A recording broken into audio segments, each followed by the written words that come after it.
This episode brought to you by the following patrons: Stephanie Wolfrick, Natasha Sophia Gorotica Vance, Cody, Boeasy, Jeremy, Bruder, Ali, Nathan, Jennifer with a PH, Mr. Ragebomb, Libby, Wes, Dreskel, Aaron, Danielle, Kristen, Tia, Lauren, Jonathan, Kate, Alex, Isaac, and Karoon. And all the patrons want you to know you're loved, you're listened to, and you're a valuable member of this awesome Horror Virgin community. And if you want to hang out with us, please do so in the Facebook group or Discord servers, where we're slowly turning all of them into things. I feel the caffeine just oozing through my mouth. Just coursing through your veins. I also feel the caffeine coursing through my veins from this Alani cherry slush. God, I saw you drinking that and I was like, I want one so fucking bad. That sounds so good. I love the audacity of putting naturally flavored on a can of something that tastes like battery acid. I drink those C4s when I'm in the police car. And it was Skittles naturally flavored. Oh, is the Skittles one's good? Because I drink the Starburst ones. The Skittles are good. They're all good. And they make your face tingly because they're so strong. Dude, that pre-workout makes me tingly, man. Like, I don't get tingly on Alani's, but I get tingly on pre-workout. I don't need pre-workout. I got motivation. Well, sometimes I have to stay up late and edit. Like, I don't know what to tell you. You eat pre-workout to stay up late? Well, first off, no, I don't eat pre-workout. That would be like really eating gross. Sand. I drink it sometimes, yes. I mean, normally I just drink an Alani. Yeah, because Alani makes pre-workout ones and energy drink ones. So does C4, and I made the mistake one time of drinking a C4 pre-workout. Oh, shit. No. Because they taste the same. Like, there's no difference in flavor. They just jack up the, like, caffeine. It has some sort of, like, ultimate extra shit your pants, whatever. Like, shit your pants, or G. Diarrhea energy. Yeah. Power thirst. Power squirts. And it made my whole face tingle. And I was like, am I having a heart attack? Isn't your arm supposed to tingle? My arms are fine, but my face is numb. And I couldn't figure out what had happened until I looked at the can later. And it was just like, shit, blood, or die. I was like, oh, okay.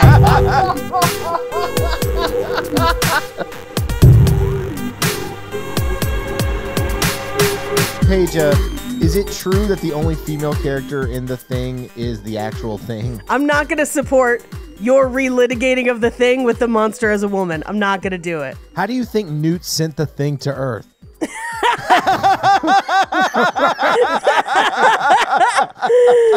Thank you for tuning into Horror Virgin. I'm Paige. I'm Mikey. And I'm your Horror Virgin Todd, which means I don't like rewatching scary movies, but you guys make me rewatch them. And this week, you guys made me rewatch The Thing. So this is still the second time I've seen this movie. Oh, really? I have not revisited it. I'm assuming, Mikey, I know you've seen it a ton. Paige, I'm pretty sure you've seen it a ton as well. This is one of Paige's favorites. This is one of my favorite movies, just movies in general, like not even horror specific. This is on my top 10 films. Yeah. Although, here's what I will tell you. So after we did Aliens, I felt kind of bad. I was like, did we go too hard at Aliens 3? Oh, Paige and I had a side conversation about this, so I'm excited for us to talk about it. Oh, I'm a little hurt that you guys have conversations without me. We did. You were just asleep. It was in the group. Oh, that's fucking fine. Anyway. Yeah, I read that this morning.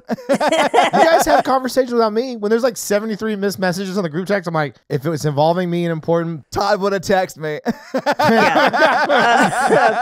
So yeah, I was texting back and forth with Mikey, but I had not seen Alien 3 in like a decade or more. Yeah, it's been longer for me. Did not remember it. And I want you to know that they steal an entire section of the plot from The Thing, and they do it badly. And the whole movie is absolute trash. And for all of you who were like, no, you watch the director's cut, unless the director directed an entirely different movie, that cut's not going to help. Like, it's so bad. It might polish a turd, but it's not going to fix a bad movie. I mean, they did on Mythbusters that one time. But in Alien 3... a dog gets a chest burster, and it's literally like almost shot for shot kind of like sections of The Thing, and it made me so angry. I was just like, how dare you? I think the only people who like Aliens 3 are contrarian type of people who are like, everyone hates this, so I love it. No, here's what I think after watching it recently. I think people that watch Alien 3 saw it either apart from the rest of the trilogy, like they hadn't seen 1 and 2 recently, and so it didn't seem so disparate to them, or they liked that it was different, meaning they weren't huge fans of Alien 1 and 2, and so it was kind of new and different and exciting because it's different than most movies, because most movies are good. I think it's that. I don't think these are people who are just like, meh, I like it. I think there are people that saw it separated from the other two and were just like, oh yeah, it's not that bad. Like, I don't know why people are making such a big deal out of it. This whole conversation reminds me of when I tweeted out that Mikey loved The Covenant before the Aliens episode dropped. And people believed you, and I was like... Well, someone did like defend you. They were like, well, it's not my favorite. Like, it has its merits. And if you don't hold it up to the Alien 2 is one of the best movies made standard, it's a fine movie. And I responded to him and said, that's how I feel about Indiana Jones 4. And he literally responded with, that's a road I can't travel with you. Yeah, no thank you, bro. I actively pretend 4 doesn't exist. But anyway, I watch The Thing at least once a year. Okay. Yeah. It's one of my... I'm going to take the caffeine gum out. I think I got the kick. I watch this once every 6 months or so, I would say. I watch it once every quarter. I mean, good for you. Well, you just cut it in half from when Mikey did it. Yeah, she's trying to I do it bi-weekly. Like every couple months. Yeah, I watch it every couple of weeks. Yeah. It's like every 3 or 4 days. It's fine. Every 4 days. And honestly, I mean, it's in my top 10 movies. It's one of the movies you can just rewatch, I feel like, and I always see something different or think something different. It's kind of I don't know if some people say comfort horror, but like this is like I really, really like this film. It makes me feel like a kid again. I mean, when I watched this movie for the first time, it was like, whoa, movies can be like this. This is one of those films where I'm like, damn, Kurt Russell still looks young, because this movie has effects that look way better than most effects at that time. Mm-hmm. So you like might assume it's like a 1992 movie, but it came out in 82. Yeah. It's that level of practical effects. Like I just remember watching it the first time and being blown away and super scared. I think because I knew what to expect, even though there were some times where I like covered my face still. I was able to appreciate that gore. Like, dude, that spider head scene is not so scary, but like if you're actually watching it, I was just like blown away with the mechanics of what they had that head do. And the humor comes out the more you watch it. Yeah. Because the spider part is like after this intensely scary part, and then like the spider comes and they're all like, this fucking thing.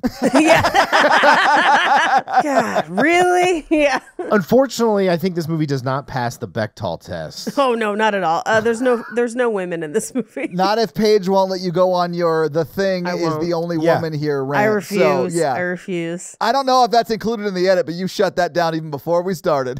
Yeah, I did, but I'm going to argue that The Thing is genderless. Yeah, but like what other creature can destroy a group of guy friends? I don't know, maybe guy friends with their shitty opinions and their flamethrowers, maybe that could destroy a group of guy friends. Here's what I will say. When I watched it this time, because I've seen this movie so much that you start to try and kind of track things through the movie. Because who's a thing right now? Who's a thing when? Yes. Yeah, okay, cool. Because that's something that I was still not able to do, really. Yes. So, like, I'm super interested in like your theories on all of that. I watched it twice for this recording, and Did I know you? we Nice. talked about some of this the first time we Yeah. recorded an episode on this. But since Paige is a huge fan of this movie, I'm excited to talk about it with her. Yeah. But like, I have my own like theories going through it. I'm really excited to talk about the ending with you as well, because I feel like the ending is like a Rorschach test of like your philosophy on life. I am of the belief that I am kind of undecided on the ending. However, I do know what the comics do. So there is technically an ending. But what I will say is I don't think there's a definitive answer for who's the thing first. In my personal opinion, I think the guy who's the thing first is the dude who gets it in the blood test. Palmer? Yeah. That's kind of what I was thinking this time as I watched through, because I knew he was one of the potentials. And I was like, do I think it's Palmer? And then watching it through this time, I was like, I think it might be. That makes a lot of sense to me. And I think it took me a long time to get over the red herring of the dog guy not being a thing for the whole film. I know, and he's not. And like, that's the one that always gets me, is that it's not him. He's just strange. But like, because you really have to compare, like, you know who's not at the blood test, but you don't know about anybody who dies before that. Mm-hmm. And you kind of have to like think about, okay, who had access to what?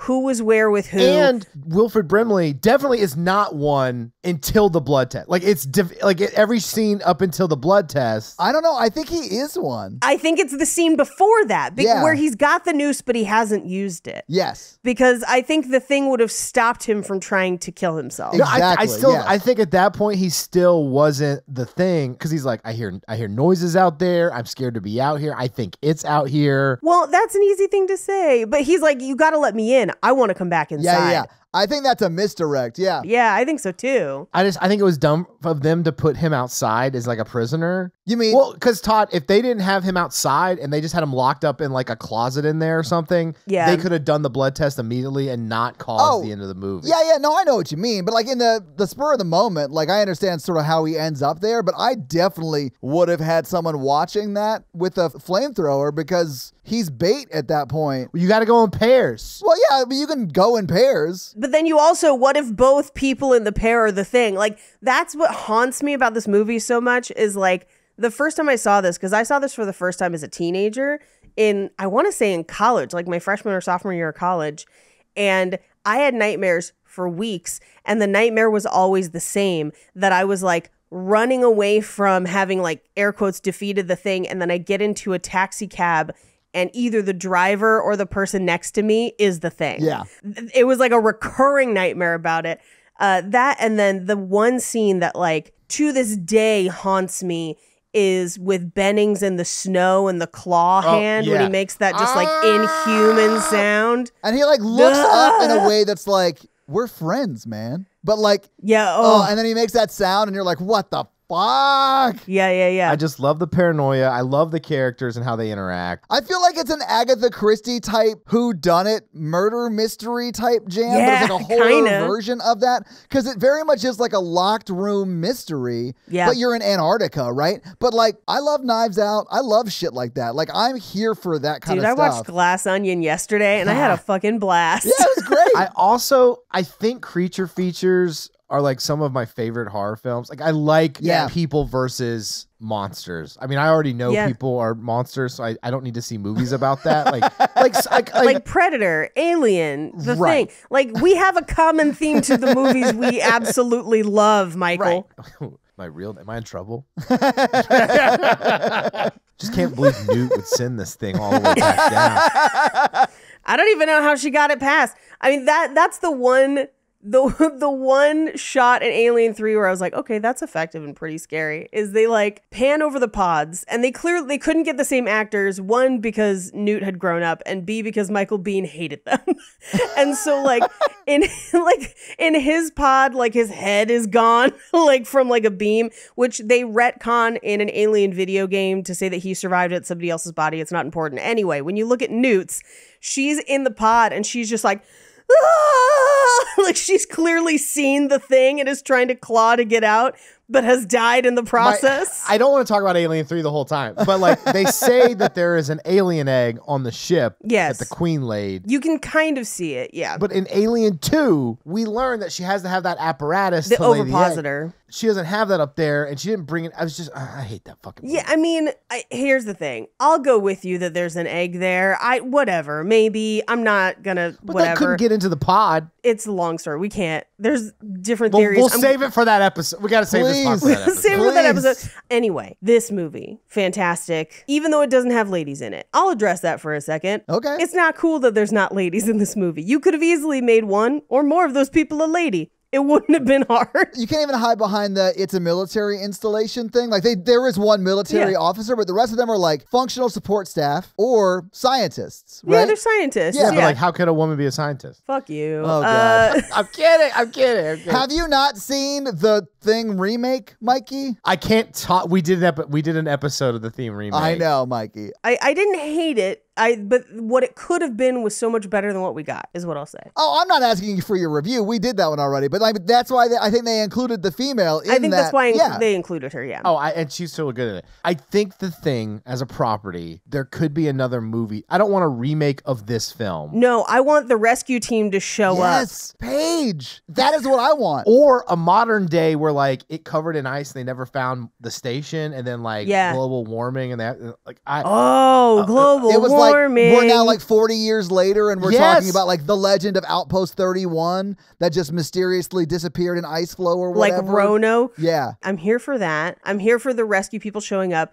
I do have the ending that is continued in the comics because there is a comic book series that continues after this movie. There's also a PlayStation 2 video game that I played in college. What? Yeah. Where McCready lives. McCready lives both in the comic and the video game. And I want to say in the comic, Childs lives too. Okay, let's just talk about the ending a little bit. Yeah, let's because talk I feel like the ending is like your thoughts on the ending are kind of a reflection of like your outlook on life. Like I'm a glass half full kind of optimist. So at the ending, I'm like, I think Childs is a person, and I think McCready is a person. I think Same. I think after like 15 minutes and none of them transform, they're gonna be like, oh sweet, we're both people. Yeah. Then be like, okay, now we need to like get our shit together and try to survive. But like, I think that's why McCready says, well, if you were a thing or I was a thing, we would have already attacked each other by now. So why don't we just wait here a while and see what happens? And do you want a drink? yeah, but like you watch it with different people and they have vastly different interpretations of that. My sister hated this ending. Really? Some people think they're both the thing. Some people think Child's a thing. Some people think McCready's a thing. Some people have like the alcohol is just he's passing himself It's into the kerosene. It's not like I can't believe your sister hates it. Well, I think the movie has grown on her, but I watched it with her for the first time and because she had never seen it, and she didn't hate it because of thinking one's the thing or whatever. She hated it because she thought the movie had been so good and so well planned out the entire time that she thought it felt like a cop-out to not tell us who was who. Which is like, I understand that immediate reaction. I do. I then informed her that McCready and Childs lived in the comics, and she was just like, I don't care. It wasn't on the screen, which is fair. Yeah, that's fair. That is fair. Yeah. But that ending doesn't bother me, and I don't think it bothers most of the people that love this movie, obviously. It doesn't bother me. The main thing that people argue for Childs being a thing is no breath. Like, no, you can't see his breath. However, you can in one or two of the cutaways see little bits. And I think he's closer to the fire. So I think that kind of impacts it. In the way the shot is set up, he is closer to the fire. And then there's like a whole theory about people's eyes being lit differently. Like if they're dark, they're the thing. If their eyes are bright. Which, if you watch it for Palmer, kind of applies. But then but I think John Carpenter came out. He did. Paige, it's going to be us completing each other's sentences the whole time. Like, we just became best friends. John Carpenter came out and basically was like, we didn't try to do that. So if we did, it's an accident. But also it's just different people's eyes and the shape of your face will impact sometimes how your eyes are lit. It's called socket depth, and it's a real thing. It's a real thing. Yeah. Yeah. Well, and then I noticed in this watching, a lot of the characters who are definitively human, they make a lot of like grimace, mean faces. Like specifically Windows in the blood test scene goes through like 10 facial expressions looking at McCready. Yeah. Where I was like, oh, he definitely like telegraphs that he is one. Yes. And I had forgot. I was like, he's not a thing, right? Why is he making that face? Because of course this time I'm watching crazy close. But he does almost like a hereditary face drop of like, I'm fine. No, I'm the thing. And that's really interesting. There's also the theory that the bottle at the end is not liquor, it's kerosene. Yeah. And that McCready hands kerosene and they both die from drinking gasoline. I think a better theory would be McCready's a thing and inside the bottle is pieces of the thing, getting him to drink it. Oh, okay. I don't understand why that's not like a main theory, but like that's an interesting one. I that makes sense. It's entirely possible. The theory I've always heard is that McCready's the thing and it's kerosene and he's killing Childs. But I don't know why the thing would kill someone as opposed to assimilate I heard them. it was McCready's human. He's going to kill Childs by getting him to drink kerosene and then lighting him on fire. I've heard that too. If that's what it was, they would have shown us that because they showed us I know. people on fire this entire fucking movie. Like, whatever. And I get like, it doesn't tell you, so it's fun to have theories, and you can believe whatever you want. I don't care. But like in my head, they're both human. That's how I do it. That's how I do it for slightly less optimistic reasons than Mikey, where in my head they're both human and they're like, we had to stop this thing no matter what, so I guess now we just die. Oh yeah, in my mind they are gonna die. Yeah, I think they would have fought. I think they probably would have died, but I think they would have tried to be like, okay, what? Because Child said, what can we do to make it? Yeah, and then McCready's like, maybe we should make it, and I think they will eventually because they're fighters, man. That's what I like about and. I was looking at it in a lens of like, okay, what can I talk about it? Since I've done an episode on it, what can I talk about it differently? Of just like how these different people respond to crisis. Yeah. Oh, this is such a good case study for that too, man, because it literally is like even the people who aren't the thing, they're going to be acting different than they normally would because they're under immense stress from literally an alien attack. Like even someone you've been with at this base for 6 months who you've known, you're well aware of their normal behavior. They would be freaking you out even if they weren't a thing. Yeah. And like in my work, that's how kind of you get your like wings or whatever. Is like people got to see how you are under pressure. Like in police is the same way, fire department's the same way. You know, crisis, mental health works the same way. Some people like McCready, he reacts very logically and I really noticed this time of how good he is about he has an idea how to handle the crisis. And he is not goaded into insults or things that people are throwing at him. Oh no, which a lot of people can easily do when they're in crisis mode. But like especially when the blood test scene, which I think is my favorite scene in the movie, like they're saying all this stuff and he just doesn't even react. He doesn't even react. No. He just continues on with his mission. Surprising for a drunk man, because if you'll remember, he's drunk through most of this film. I don't think he's drunk throughout the film, but I do think drinking is not a super good coping skill, but like maybe 1 or 2 to take the edge off at the end of a bad day after some bad calls. And listen, I think he's a very functional drunkaholic. Yeah, I think he is a functional alcoholic because he does drink and then immediately get in a helicopter. Yeah, it's drinking and driving, not drinking and flying, Paige. Quit trying to bogart the chopper. Let me tell you about Mikey's Shack COVID lockdown 2020. Work 10 hours a day doing mental health crisis. Come back to Mikey's Shack, drink whiskey, and yell at my video games. Or us a few hours twice a week. Yeah. But then later, when he's making the recording of just in case we all die, I'm recording this. He's got a full drink, but he's also kind of slurring his words. Yeah. And I was just like, but also I think you would have to drink because it would be so cold. That would be a way to stay warm. Yeah, I bet even inside it's cold. You know, I mean, there's only so much you could do against that kind of temperature. Well, and time. They had a lot of free time. Lots of free time. That's why they had so many board games. And when they burned all the board games, I was like, oh shit, they're going to be bored. And then the whole time I was like, how do they have this much liquor or weed and all this other stuff? And then when they were smoking weed, I was like, how much weed did they bring with them? Like, are they growing their own? They had to, that giant storage basement, which, I don't know why I'm an idiot, but like this time I was like, they probably stored a lot of supplies in that dugout basement underneath the thing. Well, because there's literally barrels of gasoline down there. Yeah. Yeah.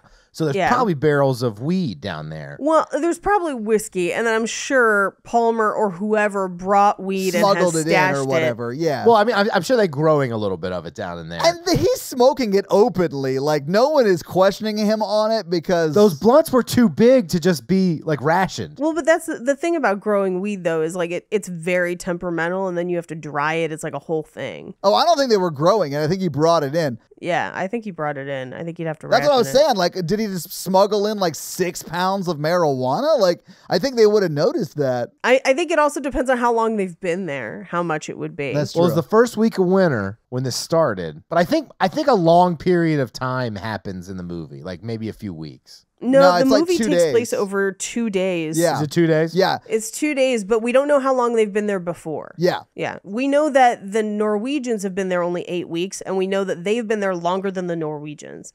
So at minimum, they've been there for probably 3 months before the movie starts. I just wanted to know if he's growing weed. That's all I wanted to know. You guys talking about the end of the movie. I want to know where he's getting his weed. Where's the weed coming? Well, he lights that joint conservatively as big as like a Looney Tunes cigar. Yes. It's not that big. Maybe you guys have less weed at your disposal. We have 0 weed at our disposal. We live in the South, ma'am. So you're like, it's huge. It's the most massive joint I've ever seen. He's holding it with a And roach I'm like, clip. that looks like a regular sized joint pretty much. No.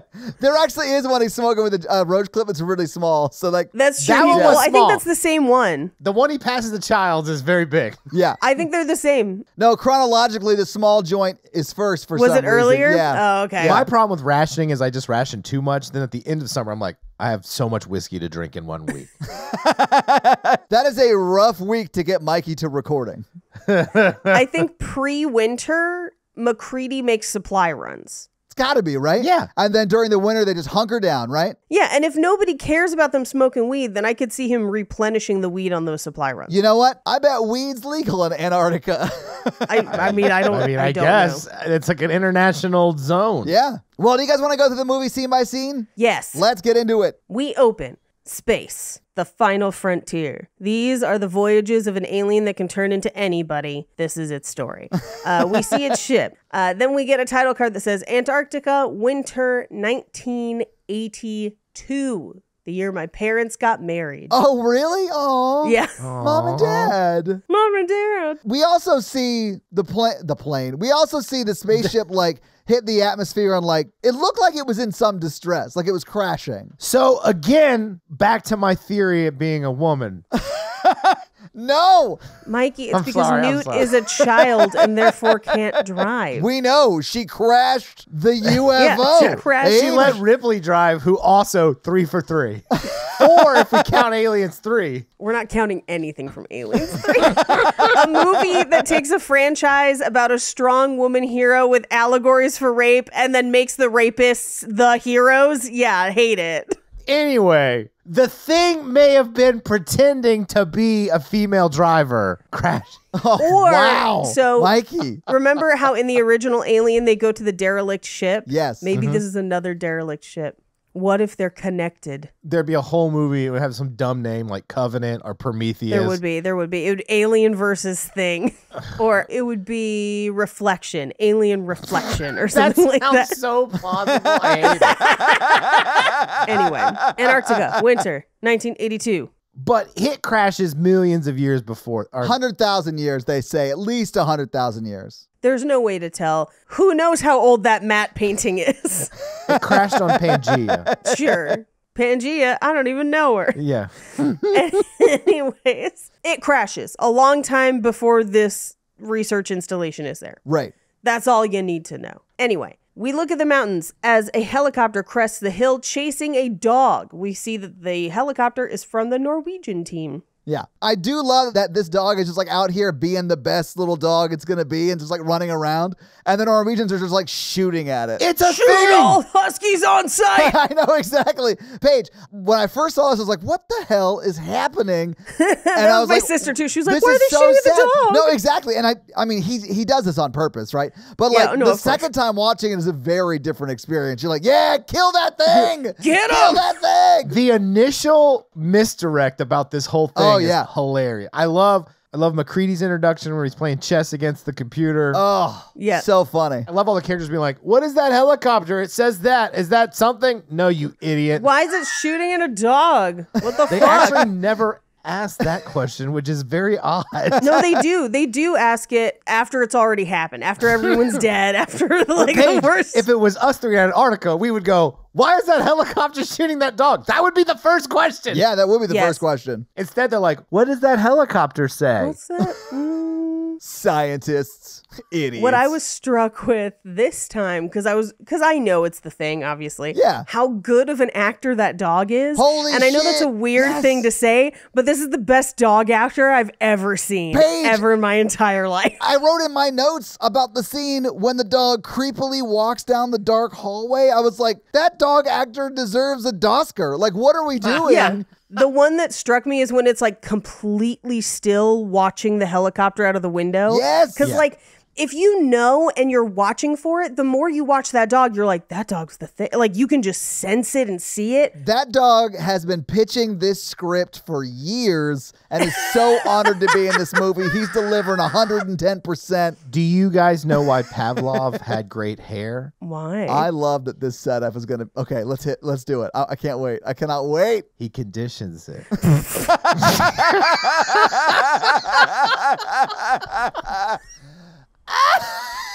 so stupid. I hate you so much. I hate it, but also I love Yeah, it. Right? That's why I got so excited when he said the setup. You could just tell like a quality dad joke is like being uploaded into our brains and we're like at 75%. All I got to do is hold on to my oh shit belt and Mikey will deliver the punch.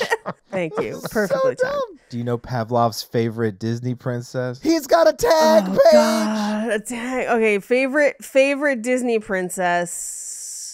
Belle. That's my favorite Disney princess, and so it was the first one I thought. I was like, Belle. Why would it be Belle? Duh. Like, of course. You got some real Pavlov vibes, Paige. I get it. That makes sense. Oh my gosh. You and Pavlov both wanted to get railed by shouldery dudes. Yeah, why wouldn't you? I mean, he gave you a library, and he's got a cool jacket. What? I don't. It's Belle, Paige, Pavlov, and Leonard Cohen. Who's watching who? I mean, people are saying that Leonard Cohen's a thing. I don't know. No, that Friday the 13th episode is so wild. Like, if you missed it, Jonathan was on it. It was so wild. It's so crazy. I can't believe he wrote that whole book about himself. Like, what was he even thinking? I laughed so hard. Paige, I had to cut some of that out because it was just, we went on about it so long because it was so funny. It was the moment. dumbest thing that's ever exited my lips. Oh, so funny. It was so funny. I deserved to be mocked, and I am also enjoying it. Oh, God. Anyway, they don't kill the dog, but they shoot one of the guys who's at the U.S. station, and then they shoot Bennings. Shoot Bennings in like the upper thigh area, and then as the Norwegian dude is like hunting the dog around the camp, Gary grabs his sidearm because he's like the military dude and just blasts the dude out the window. Ruins a window in the process. Well, you guys forget the dumbest death that we've missed is the guy missing the grenade. Yes. So they're shooting at the dog. While that's happening, inside we get kind of a shot of like all of our main players. So we've got McCready drinking and playing chess and ruining a computer with whiskey. And that was like a 1982 computer. That thing was $80,000. And he just poured scotch into it because it beat him at chess. Because he called it, and it calls it a cheating bitch. So I guess she's the woman in the movie. Well, she did cheat twice. Oh, wait. Sorry, that was on me. My bad. Yeah. He pulls the same move at the end of the movie where they're losing, and he's like, I'll just blow up the board. Oh, shit. He does telegraph what he does. Yeah. Oh, my God. We knew exactly who McCready was this entire movie, and I love that. Yeah, a 12-year-old playing Call of Duty. No, there was a lot less, like, I'm gonna fuck your mom jokes in this movie. As he was blowing up the board. Yeah. You don't want to go to a Call of Duty lobby circa 2005. Oh, no. It's now Twitter, but like that's what it was. Before Twitter, it was Xbox lobbies on Modern Warfare, the original. I was eating a hot dog while I was taking notes on this scene, so I just have in my notes, that dog be dogging. Hot dogging across the ice. Very good, very good. Anyway, the dog be dogging. They land the helicopter. One guy gets out and he's kind of going after it on foot. He goes to throw a grenade. It slips out of his hands, flies backwards, lands right under the helicopter. They can't defuse it in time. It explodes the helicopter. Well, first off, pro tip, if you lose a grenade, run away. Yeah, roll out, as they say. Like, run away from it. Yeah. But the grenade has some weight to it, so it falls pretty deep into the snow. And the guy who threw it is like jumping on it, trying to like dig it out of the snow. Yeah. It's so dumb. He dives in head first. Oh, yeah. Yeah. There's no way that grenade didn't explode the second he reached it and his face got the full brunt of it. And the helicopter blows up too. In his defense, he was the thing. No, I'm kidding. But the helicopter blows up.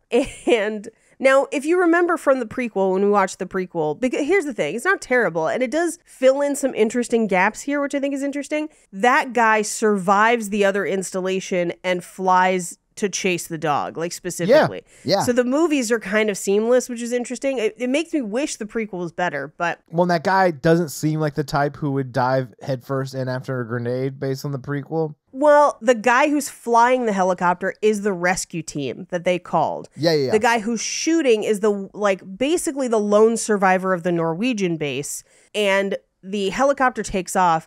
The rescue guy doesn't know what the fuck, and he's like, I just need you to chase that dog. Right. And so he chases after the dog, and then cut to this movie. So the helicopter pilot from the Norwegian team heard, hey, I have to go shoot this dog, and it was like, roll out. Like, let's do it. He was just on board. That guy hated dogs. Yes. I'm Michael Vick, and this is my helicopter class. Like, whatever it is. I feel bad. Michael Vick has done a lot for dogs since then, yeah. But at the same time, I was like, who else is famous for being mean to dogs? Look, you get a group of guys together, a couple of them want to go off and hunt bitches because they're assholes. I don't know if that works. Fix it in post. We'll figure it out. Too late. It's here. Anyway, the helicopter explodes. And the other guy watches the helicopter explode and is just like, doesn't matter. I gotta shoot this fucking dog. And as he's going after and shooting the dogs, the crew, or Gary specifically, because he's the only one who actively has a gun. The rest of the guns are locked up, as we'll see later in the movie. He shoots him because he's like, active shooter. Like, take him out, obviously. Gary's got good aim, man. He hits that dude like right in the middle of the eyes. Yeah. Now, Gary does break a window, I think, a little fast here. He doesn't even try to open the door. Yeah. It's just so funny to me. I was watching. I was like, why did he break that window? What's happening? Now they're going to have to board it back up. I'm going to side with him, man. The window was a much smaller, like, area to put your body at risk to take this shot. Like, it made sense to me. Okay, that's fair. Because I don't want to step outside and give him full range of my entire body. Full body? Yeah. No, you're right, Todd. That makes sense. That's why they call me Tactical Todd. Just a heads up. I thought it was Testicle Todd. I've honestly heard it both ways. So, yeah, for slightly different reasons. But either way. Surprisingly hairy. Anyway, when the dust settles, McCready and his crew are kind of like, what the fuck just happened? I know. All that they know is a helicopter from the Norwegian base exploded. 2 men have died while chasing and trying to kill a dog. And one of their guys is shot. Oh, yeah, and one of their guys is shot. I'd be like, what the fuck is happening? Someone get the doctor for this guy, but like, I'm going back to sleep or whatever. Like, my favorite line from McCready is like, first week of winter. Yeah, he's like, people already going crazy, exploding helicopters and shooting people. Now, the other thing too, the grenade that he pulls from the helicopter before it explodes, they telegraph that in the prequel, where they like show him loading the box of grenades into the helicopter. Oh, do they? So like, yeah, I remember because we pointed it out in Fun Facts when we did the prequel. Do they show the thing rubbing butter all over the one he picks up, or did they cut that? I think it's just snow. I think his hands are snowy and it just slips. You're probably right, yeah. It's hard to throw a grenade in mittens, guys. Get grippy gloves. I will never forget. I had a sales associate who briefly insisted on wearing grippy gloves to work. I was just like, I guess you do you, my dude, but like, why? Like, what? Honestly, if I worked at a cookware store, I would only wear the chainmail gloves you're supposed to wear when you like have to cut something. When you really watch sharp. Cast Iron. Yeah. For a while, we had pot holders that looked like lobster claws. Hell and yeah. it fit in the pocket of my apron. So I was really, really a fan of having one and like talking to someone with my hand in my pocket and then just pulling it out to gesture with the lobster claw for my own amusement. Try it. Get a lobster claw. Anyway, so we cut to medbay where they are trying to stitch up Bennings. And this is where they ask, what were they doing flying so low, shooting at a dog and us? What the hell happened? And we cut over to Windows trying to get a hold of anyone. And he does say US number 331 come in over. So I don't know if that's their call sign or if that's their station. Yeah. Anyway, he can't get a hold of anybody, so it doesn't matter. Yeah, because he's putting out just like an open broadcast, like, can anybody hear me? This is station 31. But I do love that the doctor fully shames the guy who got shot because it's like, ow, I got shot. And he's like, it's only 4 stitches. They barely touched you. It grazed you. I'd be like, bitch, I got shot. Like, if any of you got grazed, I'm going to let you bitch about being shot. Yeah. And then I'm going to make albums rapping about it. Hell yeah. Because I got shot and I can now. And so many things rhyme with shot. That's why he's not giving away my... Oh, wait. No, he just rhymed shot with shot in that. Anyway, courtesy of Knowles on skates, we get like a brief little tour of the kitchen and everyone else's rooms. But we cut back into the med bay and they're like, so are we at war with Norway? Like, did we just not know? Question. Yes. I mean, they have shot a U.S. citizen on international soil. I'd imagine it is. I don't know for sure, but. Yeah. And this is like the Cold War. Literally. It is a very cold war, Mikey. Yes.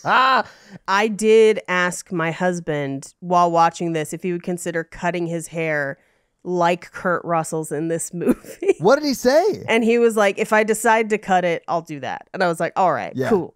Deal. Although right now he looks pretty majestic. Honestly, it's majestic AF. It looks pretty You should dope. honestly consult me before making any change like that. Yeah, I'm not gonna. I know. Anyway, they make fun of Gary for shooting somebody. Which is weird, right? Gary, that idiot saving our lives. Yeah, I know. Anyway, but this is where they ask, they're like, how long have they been out there? Only 8 weeks. What, have they gone crazy? Like, what is happening? And, did they kill each other? Was this one rogue guy? We have to go up there and see what's going on over there. Yeah. So Palmer offers to go, but they shoot it down. Yeah, because they want McCready to go. This is like another subtle characterization where they're like, because there's two, Palmer is a pilot, but they're like, McCready's actually a lot better at everything he does than Palmer. Well, I mean, that is easy to believe because Palmer is and has been smoking pot for like the whole movie so far. So like he would be under the influence. McCready is also under the influence. Oh, I didn't even think about that. You're right. I mean, I only saw him take like 1 or 2 sips and then dump the rest of that scotch down the computer. He did dump the rest of it in the computer. I don't know that he's actually drunk. But he does carry the bottle looking at the Swedes. He carries the bottle, yeah. I mean, you're right. I don't necessarily think he's sober. But I think Mikey, you're right. McCready is very capable, very calm-headed in a disaster. Like, I think he was the right choice. Yeah. Obviously, because the other guy gets thinged up immediately. What do you call it when they get thinged? Is it not thinged up? Well, now it's going to be thinged up. Nothing you can do to change it. The thing dumps it all in them.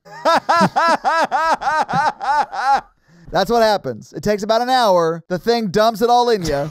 It's a very tentacle porny process of thinging people. Yeah. Everyone go to Pornhub right now and type in thinging people. No. You think there's thing porn? Yeah, it's tentacle porn. I guarantee you it's just tentacle porn. Oh, I was like, I mean, there's definitely going to be some slash fic about McCready, like For absolutely. sure. Yeah, like if you went to Rule 34 and typed in McCready, you would see a lot of swinging dong. Paige taking notes right now. She's like feverishly typing. I know what I'm doing later. Don't hurt the biscuit. Anyway, McCready gets his gear on. They're going to go up and try to beat the storm and get out there and see what they were doing. Yeah. So they get to the Norwegian camp. And this is also where McCready says Swedes like 3 or 4 times. Yeah. Well, I mean, he's like a typical American, and that is something a typical American would do. The Nordic states are all the same. They are not. Wow. And they take great offense. Good blondes, cold weather, It's Northern beautiful, Lights. honestly. But really. I will say that as Jake was watching this with me, I was like, Mikey's going to call them Swedes. I can already tell. And he was like, Mikey does put off a lot of McCready energy. yeah. I'm pretty sure you called them Swedes the entire time we did the prequel. Well, it's better than Norway. I've never been to either. I don't know enough about I have no them. idea. Yeah. Never been. Because they're all the same. I get it. I have no idea. They're on the same island, like Norway and Sweden, right? I don't think, is it an island? No, it's technically just like a peninsula of Russia? Yeah. Is it? I think so. Yeah, but it's like they're right next to it. It's like, oh, North Dakota is so different from South Dakota, and you're like, come on. It's a peninsula, not an island. Yeah, but it is sort of split down the middle-ish of that peninsula. Yeah. And, they're on either side of it. But Santa Claus lives there. Santa Claus lives at the North Pole. What are you talking about? wait, Santa Claus is the thing? No. So you're saying there's not going to be David Harbour in the sequel? Okay, all right. I would watch Violent Night versus the thing? Yeah. What if the thing landed at the North Pole and they had to kill it? Mikey, shut your whore mouth. Holy because I'm gonna need to shit. write that later. I need to write this. I'm an idea Hold on, man. I'm putting it in my phone. What elf is the thing? You don't know. Which ones don't like hot chocolate anymore? Anyway, so we cut to. They take off to go to the Norwegian base. Meanwhile, the dog is turning in a Dogster-winning dog acting performance of under the table, looking out the window, like just super still and terrifying.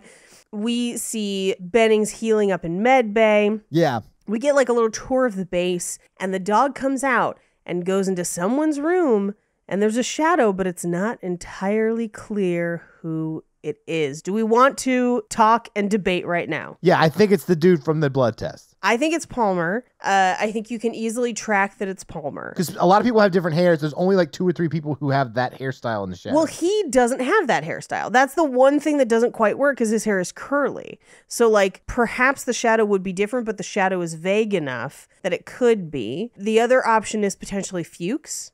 Although it would be weird for Fuchs to warn McCready about Blair unless it wanted to isolate Blair. I thought about Fuchs, but you're right. Fuchs goes above and beyond to like get the camp to prepare that they've been infiltrated, which I don't think it would do. I don't think it would do either. And Fuchs would have attacked McCready in the tractor when he got him by himself. Right. It could be Norris, who it basically does not leave the base from this point on. And he does not do anything above and beyond. He kind of just stays in the background. Yeah. Is this the big guy? Yes. Yeah. Now, the shadow would maybe not suggest that, but it's possible that it's him too. I think the shadow matches Norris more than Palmer. It does, but I think timeline matches Palmer a little bit better. Although, if not Norris, then you don't really know when Norris gets thing dumped into him. So, like, Yeah. it could be Norris as well. He just got it all dumped into him, all the things. Just emptied. He took it. He took it all. I think most people have settled on Palmer. I think I'm gonna go Norris. I think, I was looking at Norris this time around too. and I love the reset of the blood test because it could have just kept going this way where like there's only like one left, but like I loved that they're like, okay, we got rid of almost all of them, and then shit hit the fan. Yeah. I mean, I really do think they got rid of all of them except for Blair. Yeah. Yeah. Now, the question about Blair, because he pulls all those parts out of the helicopter and we find out they've been used in the ship. So is he a thing that early? Who knows? We'll talk about it when we get there. Anyway, we get to the Norwegian base. And this is where, if you've been waffling on whether or not you should watch the prequel, it's kind of worth it for this. The third act falls the fuck apart, and there are some effects that are terrible because they wanted to do practical and it wouldn't let them. Yeah. No, it's even worse. Remember, they did practical and CGI'd over and they them. CGI'd over it. That's what it was. Because they left some of the practical earlier in the movie, because I remember the first 2/3 of the movie being like not bad. There's that scene where it like jumps out of the ice, which is fucking terrifying. So insane. Yeah, it's so cool. Yes. So, like, if you're wondering about watching it, it's kind of worth it just to see how they get to the point that we pick up this movie where they're walking through the Norwegian base. Because it is literally burned out. But it's cool because you can be like, oh shit, I wonder what happened to this room. And they actually show you in that prequel, like what happens at every stage of it. They recreate it literally like set for set. They find their lab. They find a blood trail where they find someone with slit wrists and a slit throat who is then frozen in place. And that gore is so effective. Like, I hate it. Ugh. Yeah. Because it's like blood frozen hanging off of the body. Ugh. Blood sickle. Yeah. So we walk through the rest of the base. They find their notes and they find like a VHS tape of what they were working on. Yeah. And they take it with them. I think they find a few tapes because there's like 4 tapes they're like juggling at one point. Right. Then they find the giant ice block melted out in the middle. And they're like, maybe they found a fossil or an animal, but then where is it? And then they go outside where it looks like they may have tried to burn something. Was it the thing in the ice? Who knows? But what it is a carnival of horrors. Just like too many limbs, too many faces. Too many different creatures. I mean, the guy who's not McCready even says, he's like, is that 2 bodies? Yeah. And it's not. Because when they bring it back, like Paige, like you were just saying, and they like open it up on their, I guess, OR table or whatever they're using for that, you see like it in all its glory. And it's pretty nuts. Yeah. So as the helicopter flies back, the dog watches them. And again, the dog is just like perfectly still. Perfectly still, and no one will know I'm the thing. And I'm just like, anyone who's watched a regular dog is going to be like, yeah, is that dog on Adderall? Like, what's going on? I took my dog for a 6-mile walk today, and it didn't slow down. If Macy sat there and stared at something for that long, I'd be like, you're not my dog. Get out of my house. You'd be like, get my flamethrower. Imagine if Macy was the thing. She might be. Jury is out. I try to describe her to everyone. I'm like, each limb moving independently, head on a swivel. She gets mad when we go for walks. If people are faster than us, she like barks at me because she wants me to go as fast as them. And I'm like, I hate that I understand what you're saying and that you're guilting me into that I'm slow. I think I just learned that Mikey is Dr. Doolittle and his dog is like shaming him for not like doing enough cardio. Oh, yeah. I saw Friends on this walk and she was like a child where like she sat still and like let me talk for like 3 minutes and then she was like, she was like, Dad, can we go? Yeah, it was exactly that, but in like dog speak. And I was like, I hate that I understand you. Like I hate, people were like, maybe she's dumb. I was like, she's not dumb. She's devious. Yeah. She's smarter than me, and she knows it. When you used to record at your old house, and then every once in a while we'd just see a paw come into the frame and like kick your mic out of the way. And stuff. She's like, be done with that. Or occasionally she would lay next to you with just all 4 feet straight up in the air, and we would see that in the camera too. I was just like, what kind of, like, that can't be comfortable. Like, what is she doing? She's not right. It's called a spite snuggle. Dogs do it when they want something. She's not dumb. No, she's not dumb. She's self-aware and a sociopath. Yeah. I'm like, I wish she was dumb because I would have more empathy for the things she does. But she does stuff knowing that I'll get mad. And I know she knows I get mad. So, like, you're hurting my feelings on purpose. And like, that's a weird dynamic to have with your pet of like, I know you're doing this to upset me. Well, and you've sent her to like puppy school and stuff like multiple times. I sent her to live with a Navy SEAL for 2 weeks. And he sent her back. Anyway, the dog's watching. They unload the body from the helicopter. They bring it to the med bay to do an autopsy. And Wilford Brimley is just like, Yeah, so was I in that scene, for the record. I love Wilford Brimley in this film. He's really good in it, honestly. he's great in this. And it made me want to watch Hard Target again, where he plays a Cajun man on a horse with a gun. But Wilford Brimley's like, he figures shit out so fast where he's like, we have to kill everyone because if this thing gets out. Everyone and everything, kill all of us, kill everything. The one thing I hate about this movie is like an 80s movie trope where like the computer just spells out the narrative. I was going to say this, Computer exposition. Dude, a computer that can barely generate the graphics required to show that very shitty, like, infecting of a cell cannot figure out how long it would take the thing to assimilate into the entire population of the U.S. This is not the only movie that does this. But literally a character will go on things and like the words will just come up. Yeah. Like the exposition just comes. And I'm like, I know computers are cool. I get it. Yeah. Would you like to play a game? My head canon is they're Doogie Housering. Like they're typing it on the computer. Oh, you think the thing is like a child? No. Like he's typing like if this thing gets out, all of humanity will be dead. That's how I make 80s movies work with computers now. They're typing it. My headcanon is he's entering in calculations and it's just spitting out the data that he has entered, like a giant calculator. Yeah, sure. Because if he's like, okay, so if the probability of however many people being infected over this amount of time is this, and then there's like 7 billion people on Earth, how long would, whatever. Yeah. I mean, that would mean that he's real smart, like insanely smart to like figure all that out by himself that fast. But cool. I'm fine with that. So they start chopping it up, doing an autopsy. Yeah. And they're like, well, it's negative for like drugs, alcohol, like everything. And also it seems to have normal internal organs. Yeah, he's like, this is a perfectly fine spleen or whatever. I was I don't know, like, no, it's not. I mean, I saw what you pulled it out of. I don't think it is. Yeah, this is completely normal. I know it's got 2 faces and 12 arms, but other than that, normal. Yeah. We cut to Palmer and Childs watching taped episodes of The Price is Right. Now, at this point, if Palmer is the thing, if he's been infected, Childs would be in danger because they are roommates.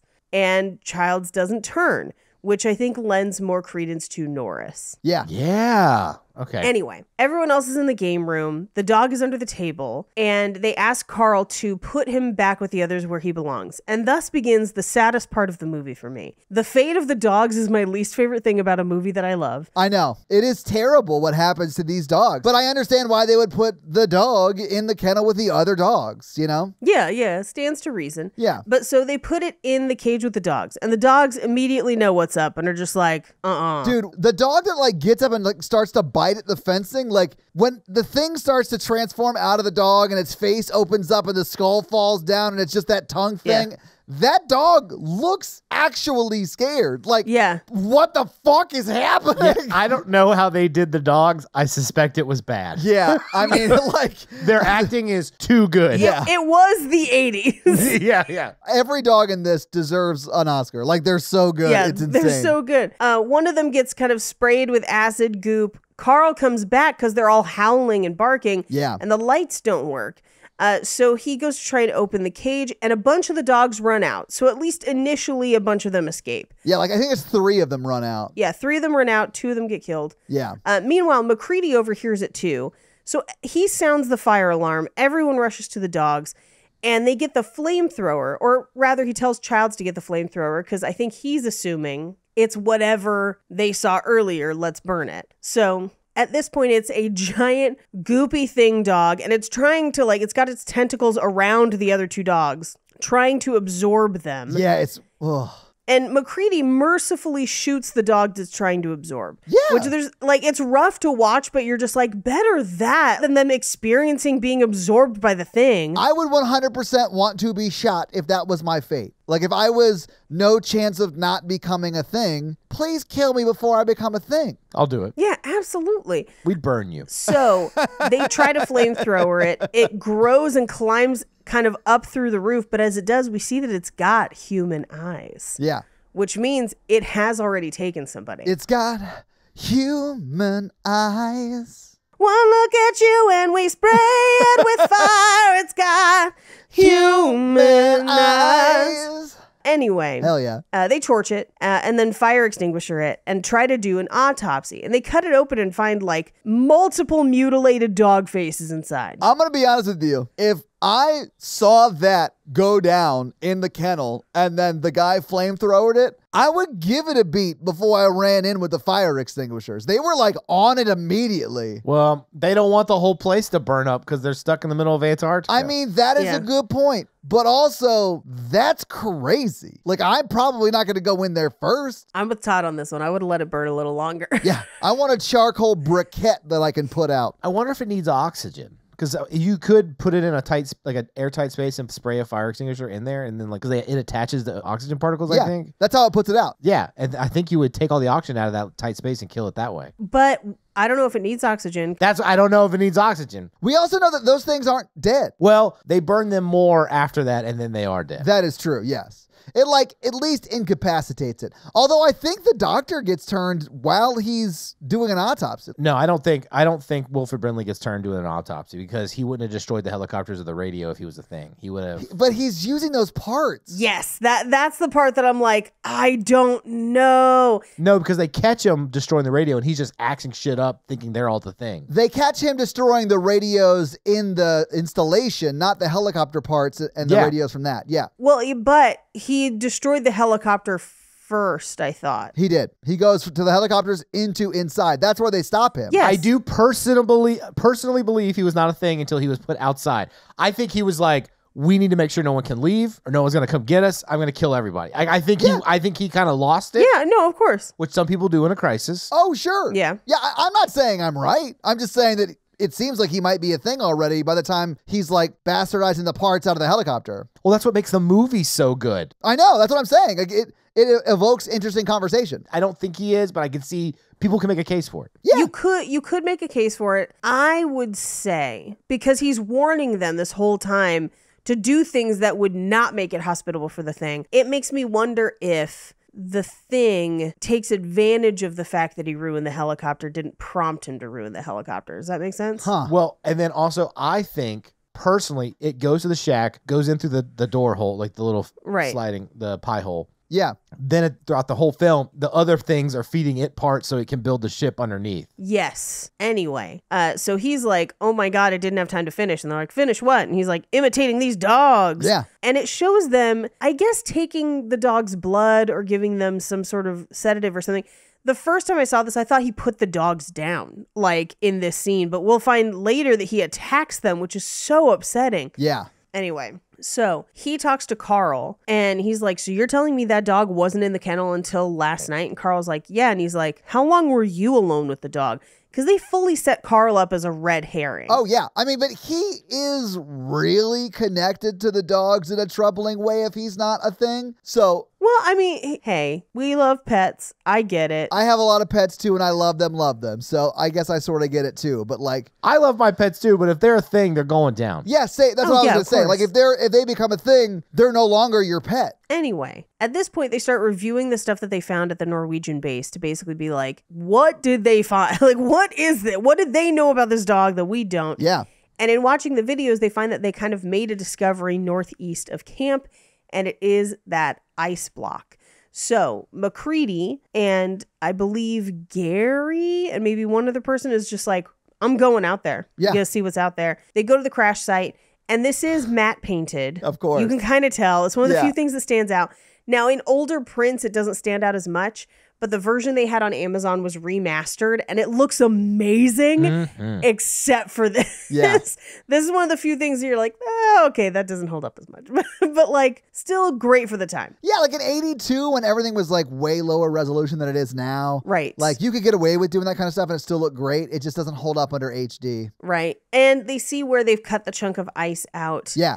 Well, they find the ship too. They find the ship and the chunk of ice. And I guess this is when they realize the ship got blown up inside. We don't ever see them go in the ship though. Yeah, we don't see them go in. That's the ship that they go into in the prequel. Yes. So the prequel goes in. Well, yeah, and we understand what happened to it. Right. And why they couldn't really do anything else with it, right? But yeah. Right. I do sort of like that, like, the alien creature was found outside of the ship. So that means the alien creature crashed, tried to walk somewhere or get somewhere, and then was frozen there for 100,000 years or whatever. Right. I thought that was interesting. It is interesting. And we cut back to the base where they've returned to basically tell them what they found. And I do like that Palmer's like, of course I believe this, Chariots of the Gods, which is the basis for like every episode of Ancient Aliens. But they also, at this point, find a set of long johns in the kitchen trash. Yeah. They don't know whose they belong to. And they're all sort of ripped up, and the name tag's ripped off of it. That's why I don't know who it belongs to. Yeah. We never find out. It could be Palmer. That could be Palmer at that point. I honestly thought it was, well, I mean, maybe it's not, but in my mind, it could have been the same person who was ripping up McCready's clothes. And those were McCready's long johns. I mean, that could be. I don't know the value in doing that if we can't identify it as him. But that is true. You're right. I don't think the thing targets McCready until McCready burns that what's-his-face outside. Yeah. You mean where he delivers the speech to all of them? Yeah. Yeah. That is when I think McCready establishes himself as the person the thing needs to kill the most. Yeah, that's what I think. Because he clearly is maybe not the smartest, but the best person under these circumstances to fight the thing. Yeah. I was trying to figure out like why I connect with McCready so much as like a horror protagonist. And I was just like, I think it is because like my job, like I am good. I'm very bad at a lot of things, but I am really good in a crisis. Yeah, but you're awesome in a crisis. I've seen it myself. But you have to like be nice to everyone else. But also you're like, there comes a point where you're like, okay, I can't take any more shit. Like we got to do this. Yeah. And like, he really toes that line really well. Well, I mean, you see him literally de-escalate like life and death situations between people who are, I mean, some of them are probably things, but they can't reveal themselves in that moment. So they are acting as humans. And he de-escalates a lot of like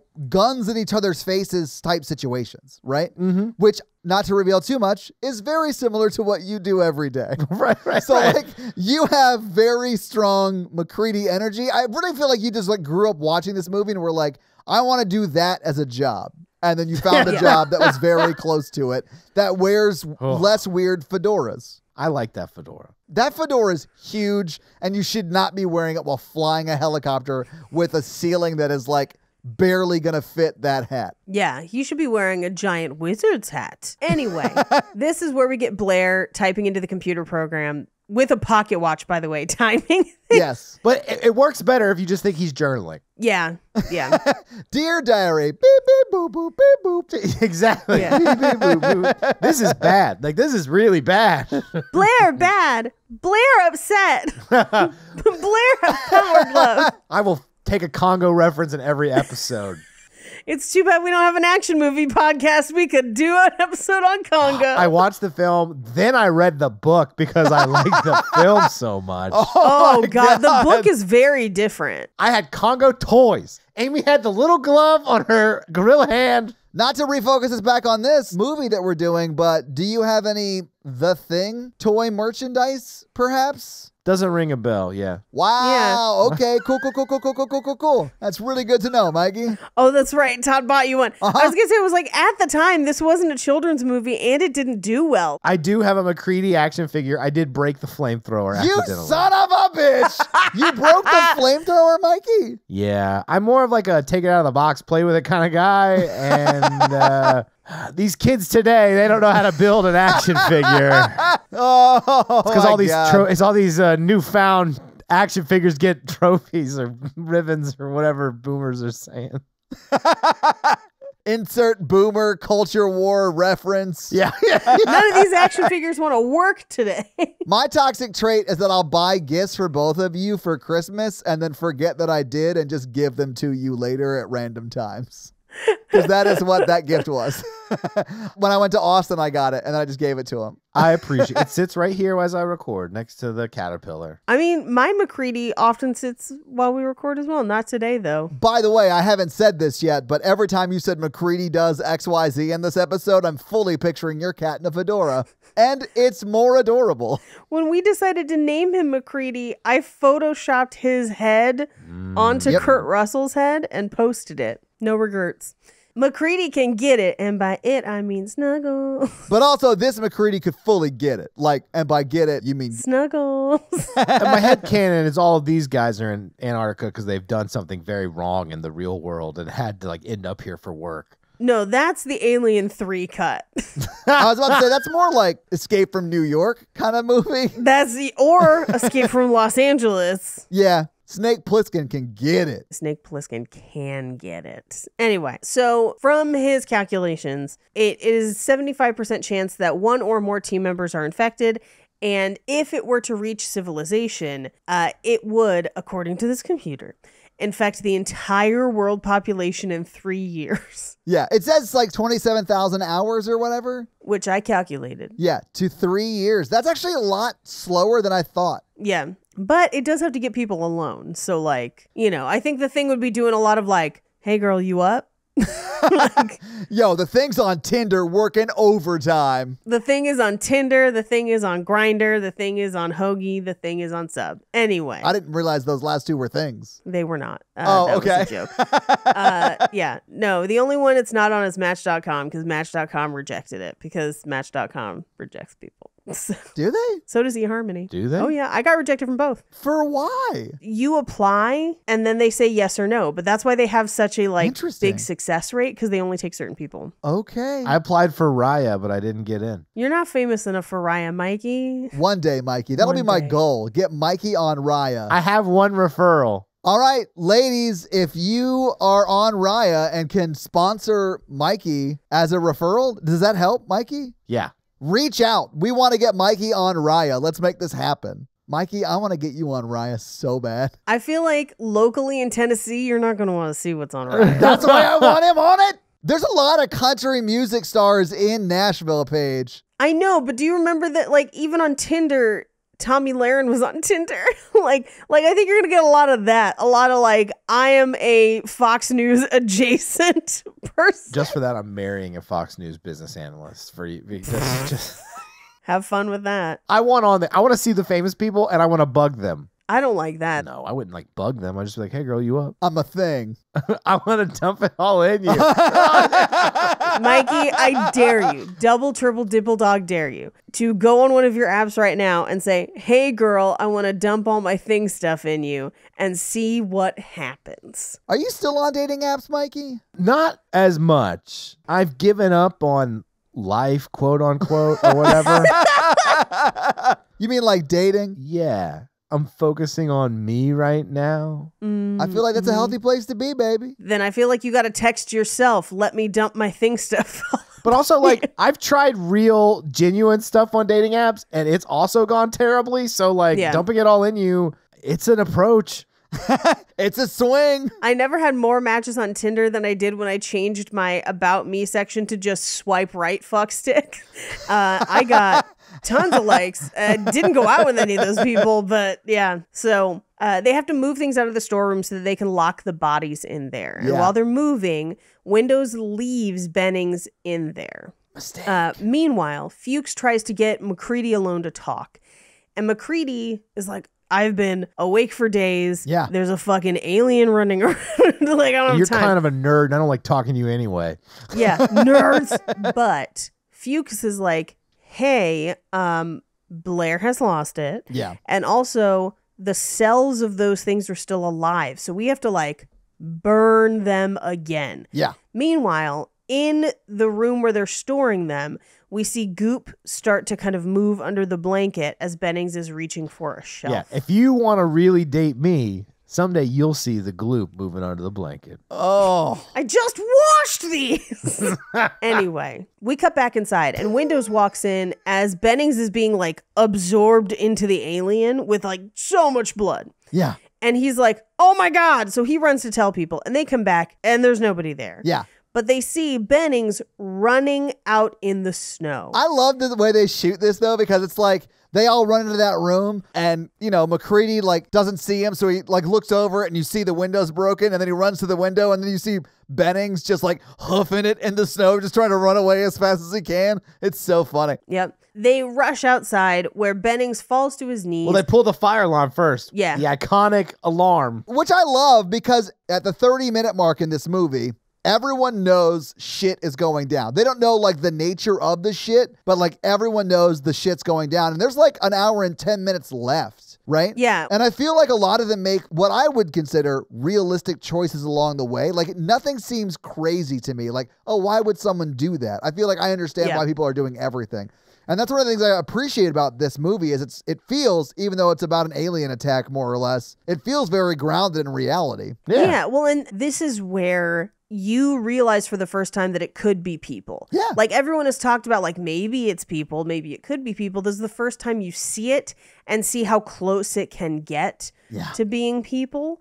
And he pulls back and the hand is the one last thing. So they just barely caught it. And he makes a noise that is haunting. Terrifying. Yeah. And they're like, they encircle him more or less. Yeah. And then pour gasoline under him or it like goes into the snow and then they just like light him on fire. And it's brutal, man. I mean, it's what they had to do. I'm not saying they did anything wrong, but it's like, damn, like this is no joke right now. Yeah, and they flamethrower, they douse more kerosene on it, and Gary is like, he was my friend, like, what did you do? And they're like, that wasn't your friend anymore, dude. Like, your friend is dead. Yeah, I mean, your friend died a few minutes ago, or like an hour ago, or whatever, you know? Mm-hmm. Yeah. Meanwhile, they can't find Blair. They put everyone in the rec room, and they go out looking for Blair. McCready sees Blair sabotaging the helicopter. Yeah. And checks on it. The helicopter is no longer flyable. Same with the tractor. And he hears a gunshot from inside.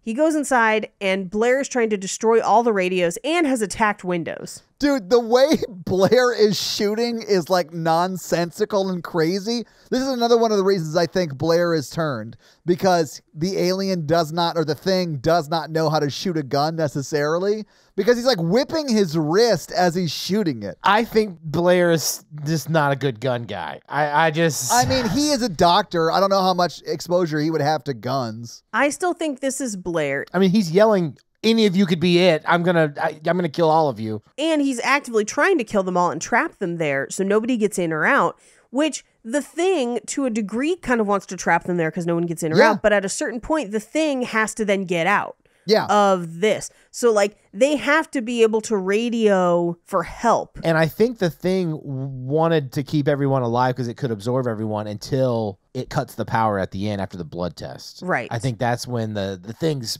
plan changed. Yeah. Anyway, this is also where we find out that Blair killed the rest of the dogs with an axe, which is super brutal. Yeah, it's like terrible. It's terrible. But this is where he's basically like, it didn't want to be an animal. It wanted to be us because it wants to get off this continent. Like, it wants to get away. Oh, also, he wouldn't have killed the animals if he was the thing. I think he would have observed them. Yeah, you're right. But dude, when he was saying they don't want to be the dogs, they want to be us because they want to assimilate all of us, I was like, oh God, that like is a good point. That makes sense. Like we were the target, not the dogs. Right. Yeah. And they use a table as a shield. Well, yeah, because he's got a gun and an axe. I guess he runs out of bullets and then just like throws the gun at one of them. But like, they still have the axe to contend with. So he has him get a table from the cafeteria and he like charges him with it. And he actually does like put that axe through the table. Like it is no joke. I thought it was cool that they actually had him put it through the table. Yeah. So they take him outside of the tool shed because McCready doesn't want him in his shack. Yeah. And he's like, why am I here? And he's like, for your own protection. So they leave him with food and booze. But he asks him, he's like, how are you doing? He's like, I don't know who to trust. And he's like, well, trust is a hard thing to come by these days. Trust in the Lord. And then he says, watch Clark. Yeah. And watch him close. Because Blair believes it's Clark. Yes. Which stands to reason based on what we know. Clark is the main red herring of the film. Yes. Because Blair's like, how long were you alone with that dog, Clark? Right. Yeah. We cut back in the base. The radio and the choppers are gone. They are stuck there till spring unless they can get a hold of somebody. Yeah. And also, McCready is like, someone in camp is the thing. One of us is the thing. At least one of us. Yeah. And he's like, I know it's not all of you because then you'd be attacking me right now. So Yeah. at least some of you are still human, but some of you aren't. And it loves to hide. We need to bring it out. And they're literally having this conversation around like the burn pit where we just like burned everyone that's died up till this point, more or less, because they've been thingized. Exactly, because the thing dumped it all in them. And so at this point, the doctor is like, well, we could do a blood serum test because we have your blood stored in case of emergencies, which means that we could test blood that we know is not contaminated versus your blood now. And if there's a difference between the blood, then we know that that person's the thing. Yeah. So they go to blood storage and it is completely decimated. All the blood is drained, it's destroyed, and there's only a handful of keys. Only Gary and the doc have keys. I think it's only Gary has a key, and he gives it to the doc anytime the doc needs it, right? Right. So it really puts that much more suspicion on Gary, right? Right. Because he literally is the only one that could get into it unless someone stole the key, right? Yes. Now, I don't have an answer for who messed with the blood. Mikey, what's your theory? I think it was Palmer or Norris or both. You think so? If you go to the times when there's more than one thing, they could work in coordination, and I think at that point you have some tricky. That would be hard to track. Right. My question is, how did they get the key? Is the only thing. Yeah, and we don't ever see them swipe it. I think the keys were being passed around like the village bicycle. Know what I'm saying?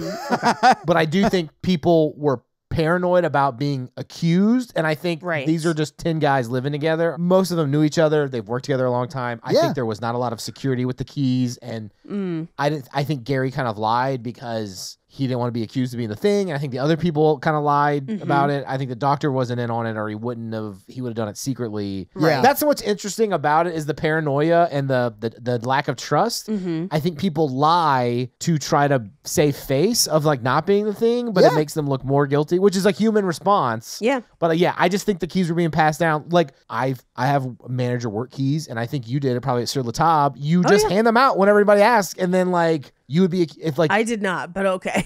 They weren't like money keys. Like I'm like, oh, I need this. I need the generator key to reset the thing. I have weird stuff. Sure. Let me borrow your badge to get to the bathroom. I forgot mine today. Stuff like So I really think it could be anybody. So they're all denying it. Everyone gets defensive. Everyone's at each other's throats. And Gary is like, I didn't do it, but understandably, I think all of you would be more comfortable if somebody else was in charge. Dude, Gary is like really kind, I think, in this moment. He has access to all the weapons, and he's like, all right, I know it's not me, but I'm going to put way more faith in my fellow man than history should dictate that I do. Right. I would not do what he does here. Well, and here's what's crazy, too, because he's like, Norris, nobody would object to you. And Norris says, I'm not up to it. Yeah. But we already know he's the thing. Like, I know, right? He's the thing at this point. Yeah. But the first time you watch it, you're like, I get it, man. I don't think I'd be up to it either. Like, yeah. Well, and Childs doesn't want to do it. McCready kind of inserts himself as the leader, for better or worse. I think that's a good call, though. I mean, it ends up being a good call. Yeah. But no one can guarantee he's not the thing at this point, except him. Yeah. So he's like, there's a storm in 6 hours. We're going to find out who is who. Drug Clark, Doc, and Gary, because we think it's them. Yeah. Fuchs is going to work on a new test. And as they're kind of trying to set everyone up, Norris tries to inject the doctor, and he can't do it. And the doctor's like, I should do this. Like, you clearly don't know what you're doing. Yeah. Which to me is because he's the thing. He doesn't know. Yeah. Anyway. They also talk about, I think it rips through your clothes when it takes you. We found these long johns. There's no name tag. This is where MacReady records his little thing. Yeah, his like audio cassette that he's going to leave behind. Yeah, nobody trusts anybody now. There's nothing else I can do. I just have to wait. Yeah. So we cut to, he goes to talk to Fuchs, and Fuchs is like, I have a couple thoughts. It seems like one small particle is enough, so we should all prepare our own meals and only eat out of cans. Yeah. We cut to later. The electricity is out in that section, and Fuchs goes out with a candle. Someone walks past him in the dark. Yeah. We don't know who it is because, again, there's multiple things at play here. Yeah. But he goes outside with a flare and finds the shredded remains of MacReady's flight jacket. So at this point, MacReady, who's still back at the base, is like, has anybody seen Fuchs? We can't find him. Yeah. So he decides, he's like, Knowles, you and I are going to go outside. And Palmer's like, no, I'll go with Childs. And it's because Childs is not a thing. Yeah. Palmer already is. Yeah. And so he wants to try and get him, I think. Yeah, he wants to get some time alone with him, you know? Yeah. Yeah. To get him real close and dump it all in him. Yeah. So Windows, Knowles, and MacReady go outside. Norris stays there with Palmer. MacReady and everybody goes to check on Blair. And this is where he has the noose, but he's like, I'd like to come back inside, please. Yeah. And they're like, He's like, I'm fine. I had a thing, but like, I'm fine. I had a thing. It dumped it all in me, and now I'm fine. It talked me out of hanging myself. I love the absurdity of this scene so much. It is very absurd because it is someone we saw destroy the helicopter radio and then all the computers in the building. And then like, he's like, oh, I'm fine. No, I'm good. I'm good, guys. No, I'm good. It's good. Let me back inside. I do think, Paige, you might be right. He might be a thing at this point. I think he is definitely at this point. Yeah. Now, the question is, who got to him? Because it's probably the same person that got to Fuchs. Because we do find that Fuchs is dead and burned outside. Yeah. One, that he did it to himself so to not be turned, which I think leads to your theory of whoever got or was going to get Fuchs got him. You know, instead of getting Fuchs because Fuchs took his own life, he went and got Blair. Yeah. So they're like, well, what are we going to do? Well, you guys go back inside. I need to check on my shack. Oh, that's the greatest line. They're like, why would you want to check on your shack? And he's like, because I turned the lights off when I left it. And then you like look up to the shack and all the lights are on. You're like, oh, Yep. no. Yeah. Yeah. So we cut back to the base and Knowles comes back without MacReady because he found the fragments of the jacket. So he cut him loose on the tow line. Yeah. So MacReady breaks in. Yeah. And everyone is like, oh, he's the thing. But he threatens to blow up the entire place, which, like, the thing wouldn't blow everything up. Right. But I definitely understand why they would think that he is the thing based upon the evidence that we've seen, right? But I will say when he gets there and his first move is to not be like, hey, guys, why didn't you let me in, you dicks? Instead, he grabs a flare, lights it, and then grabs like a bunch of dynamite.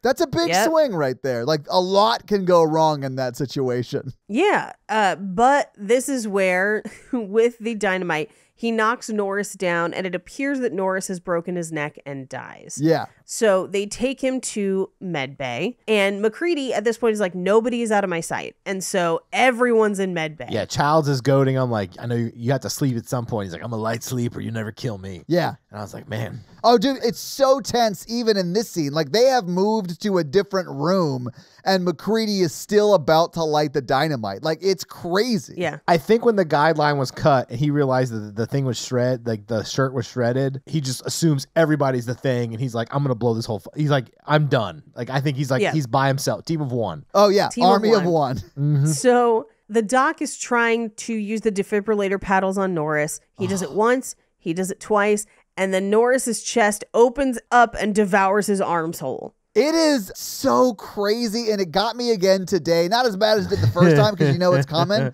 But man, the practical effects look exactly like the shot before it, where he didn't open up and eat his arms. It looks exactly so like like when it. he does, you're like, oh shit, like what is happening? Yeah. You got two big jump scares, this one and the blood test one. I think they're so well done. They're so earned, man. Like, it's just really impressive, and it makes this movie scary. It's good. So we watch as the head, there's like one head up at the top with spider stuff that they kill. Yeah. Okay, I will say, when the guy's arms get bitten off, there is a weird like sound effect that sounds like slurping, and it's like, It does. "Whoop," And I'm like, I don't know about that one. The head stretches down and crawls and like slides away with a whippy tongue. Dude, I think that shot is some of the most impressive special effects in this movie. Like specifically the head like over, like detaching backwards over the table and then literally detaching, lowering itself to the ground and like, oh. Yeah. And then it grows spider legs and antennas. Yeah. And it crawls at the door behind them. And as it passes them, they watch it and they're just like, here we fucking go. Well, I mean, they were fully busy just torching the main body, right? They lost track of the spider head. So like once they're done like torching the body and then putting it out, they turn around and they're like, what the spider-headed fuck is this? And so they light it up too. And one of the people watching is Palmer. Yeah. Which is interesting. Anyway, they go to the rec room. They tie everybody up. And everyone's like, he means it. He'll kill you. He killed Norris like it was fucking nothing. Yeah. And Carl tries to stab him and he immediately shoots Carl. Like in the face. In the face. Yeah. So they tie up Carl next to the doctor. Wait, do you mean Clark? Clark. Yeah, Clark. Not Carl. Sorry. Yeah. You're good. So they tie them up.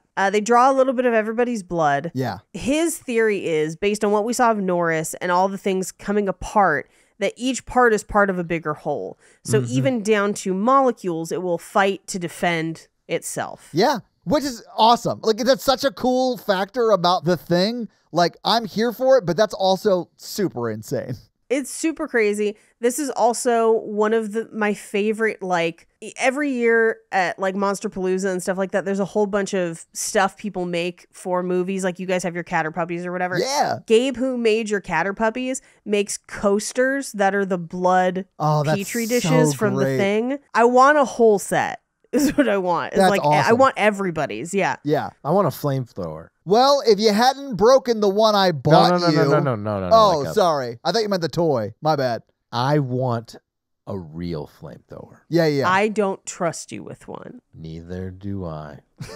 Anyway, they believe that the blood will crawl away from the hot needle, like their hot wire. Yeah. Which everyone thinks is a completely bonkers plan, and they're all tied up. They are, but they first test Clark and the doctor. Well, and he tests himself first. Yes. I'll tell you what I already know. And then like Todd's like, you're bullshit. Then they test Clark, and Todd's like, you murdered that guy. You gonna say anything? And he's like, on to the next one. Yeah. Doesn't even let it affect him. He's like, no, I'm not going to say anything because He did try to kill him. Just putting it out there. It was technically self-defense. Yeah. Yeah. In crisis, you make the best decisions you can with the information you have. Sometimes they're right. Hindsight bias is always right, though. Exactly. And I don't necessarily think Clark was wrong for trying to stab him. I mean, nobody knows what's going on, and it's a high tense situation. So, like, yeah. Plus, Clark is in a real bad place after the dogs. Oh, yeah. He's an emotional wreck. Yeah. Yeah. Understandable. Anyway, as they move through, they get to Palmer, and Palmer's blood jumps. And this scene is so fucking terrifying because they're tied to him. Yes. Like they're trapped right next to him. It's literally Gary or whoever's right next to him. It's a military guy, right? Oh. And he's like yelling, get me away from this guy, get me away from this guy, because he literally is the thing. And I would be more worried that they're going to like flamethrower him and I'm right next to him and I'm going to get flamethrowed because I'm right next to him. Like, that's not what I would be worried about. I was worried about what they're worried about, which is he starts transforming into a deformative monster that's true immediately. Too. Yeah. Yeah. When the thing gets found out, it throws a big hissy fit. Yeah. Yeah, I'm on Mikey's. So that's my thing that I was worried about. But I also forgot they test Windows. Windows is fine. So Windows has a flamethrower. And they're trying to get Windows to flamethrower him. And no luck because Windows gets too close and the thing's head opens up like Jaws. It's crazy. Eats him. They torch Palmer, who just Kool-Aid Man's out the wall into the snow. Yeah. Where they throw a grenade at him and basically turn him into a blood mist. Oh, it's actually dynamite. It is a stick of dynamite he throws on him. It's so wild. It's like he's playing Red Dead Redemption 2 or something. Yep. You can throw dynamite in there. And I have. That's true. You can also kill Klansmen, which is pretty With sweet. dynamite. And I have. Hell yeah. It's great. But Windows, whose body, his corpse basically is still left, and he's now changing. So they burn his corpse and all their board games. Yeah. I did like that, Bill Gates was so moved by this character, he named his operating system after him. Well, in the first episode, we did like a Windows crashing effect when Windows died. Oh, That's shit. My favorite one of my favorite jokes from the podcast. Yeah. Because I think That's one of us made the joke amazing. of after he gets, there's like a blue screen of death. Yeah. I honestly forgot about that. That's so funny. That's all right. When I started the movie today, I was like, what's his name? Radio? And I was like, no, that's a completely different thing. That's MASH. Very similar, though. I will say the theme picks him up like Windows weighs conservatively 14 pounds. Oh, yeah. And he's at least 12 pounds hair. Anyway, they test Niles. He's negative. They test Childs. Also negative. Gary's the only one left. And this is where he's like, I'd rather not spend winter tied to this fucking couch. Well, because they realize he isn't the thing either. So he's like begging to like get him off the couch more or less. Yep. They go out to give Blair the test. And McCready tells Childs, if you see Blair coming back, burn him. Yeah. Okay, so I got really critical of the movie watching it this time for the episode. Okay. Because they know all of the people that they are with are not things at this point. They have the advantage. Correct. I would not have split up. No. I'd have been like, let's go to the shack and blow it up or force them to have the test. One of the two things is happening, and then all come back together. All of us are sleeping in the same room. We're all going to just stay together. We're all human. We all trust each other. If we split up, we ruin that. So let's stay together, go out to the shack for the doc, and deal with it. But we're going to do it together. Because if they would have done that, it would have been fine. Yeah. Well, I think the only problem with that is that if Blair is not in the shack, then you have no control over what he's doing in other parts of the base. Which they still didn't do, because when they get out there, he's not there. Right. But I mean, like, if they were together, they could have split off into twos with the dynamite. I mean, there's other things they could do. Yeah. I think because they split up, McCready does go fast to like, okay, let me make sure I'm saying this right. They're screwed no matter what, but they still would have trusted each other because when they go to the shack, it destroys the generator. Yeah. Right. So at this point, McCready knows he's checkmate and going to die no matter what. Right. So that's when he decides, let's blow everything up. Yes. Like in the computer scene in the beginning, which I just put that all together this watch. Anyway, so they leave Childs behind. They go to the shack, or they go to the tool shed is what it is. And they don't find Blair, but they find empty floorboards, or rather hollow floorboards. They pull them up. There's a tunnel. And he's building like a tiny ship out of helicopter parts. Yeah. Which is wild, though. Like, to think that you could build a saucer type UFO out of a helicopter is wild. I think it was a snow sled. It was just a UFO snow sled? Like Clark Griswold going down that hill. It was just a jet-powered saucer sled. Because you guys are right. Like, how could you make advanced technology out of, like, 1980s parts? Right. And it's also super small. Anyway, they decide to blow the tunnel. Yeah. Because they look back out and Childs is gone. And they're like, doesn't matter. We just got to torch this whole thing. Yeah. They go back to the base and they're going to go to the generator room. And they realize the generator's gone. Which is one of my favorite lines in this movie is where he's like, can we fix it? He's like, no, it's gone. It's like, literally gone. No generator. Yeah. This is an X generator. It is singing with the generator choir invisible. It is gone. So they decide that they're just going to blow up everything. Yeah. So they place explosives and he sends Gary one way and Niles the other way. And Gary gets Blaired, where Blair's like sticks his fingers into the skin of his face. It's super so scary creepy. Scene. Yeah. Dude, it's so creepy and it honestly looks amazing for 82. Yes. It looks so good. Yep. It still looks good now. I'm just such a believer in practical effects, and I know they're more expensive, but you can tell. Agreed. I mean, like, you can just so much tell the CGIs. And I know they don't want to do blood packets and stuff like that anymore, but like, oh, that stuff looks so much better. It does. It does look a lot better. So Niles gets attacked off screen. We kind of hear it, but we don't see it. Yeah. And as McCready calls out to see how people are doing, there's literally a tremors thing that comes under the ground. He drops the dynamite and it kind of swallows up the detonator. Yeah. So he grabs the dynamite again. He lights it. He says, fuck you too, to this giant thing with like a dog face coming out of the stomach like Krang. And it's like screaming at him. It's like making a similar sound to what that guy made earlier. Yep. And so he throws the dynamite. Explosion. It blows everything up. The whole thing goes up in flames. McCready wanders through the camp alone and sits down with a bottle of Jameson. Or kerosene. Or kerosene, depending on what you believe. Childs comes and joins him. And he's like, are you the only one left? And he's like, yeah, where the fuck were you? And he's like, I thought I saw Blair. Which, to be honest, he probably did. Yeah. And he says, I went out after and then I got lost in the storm.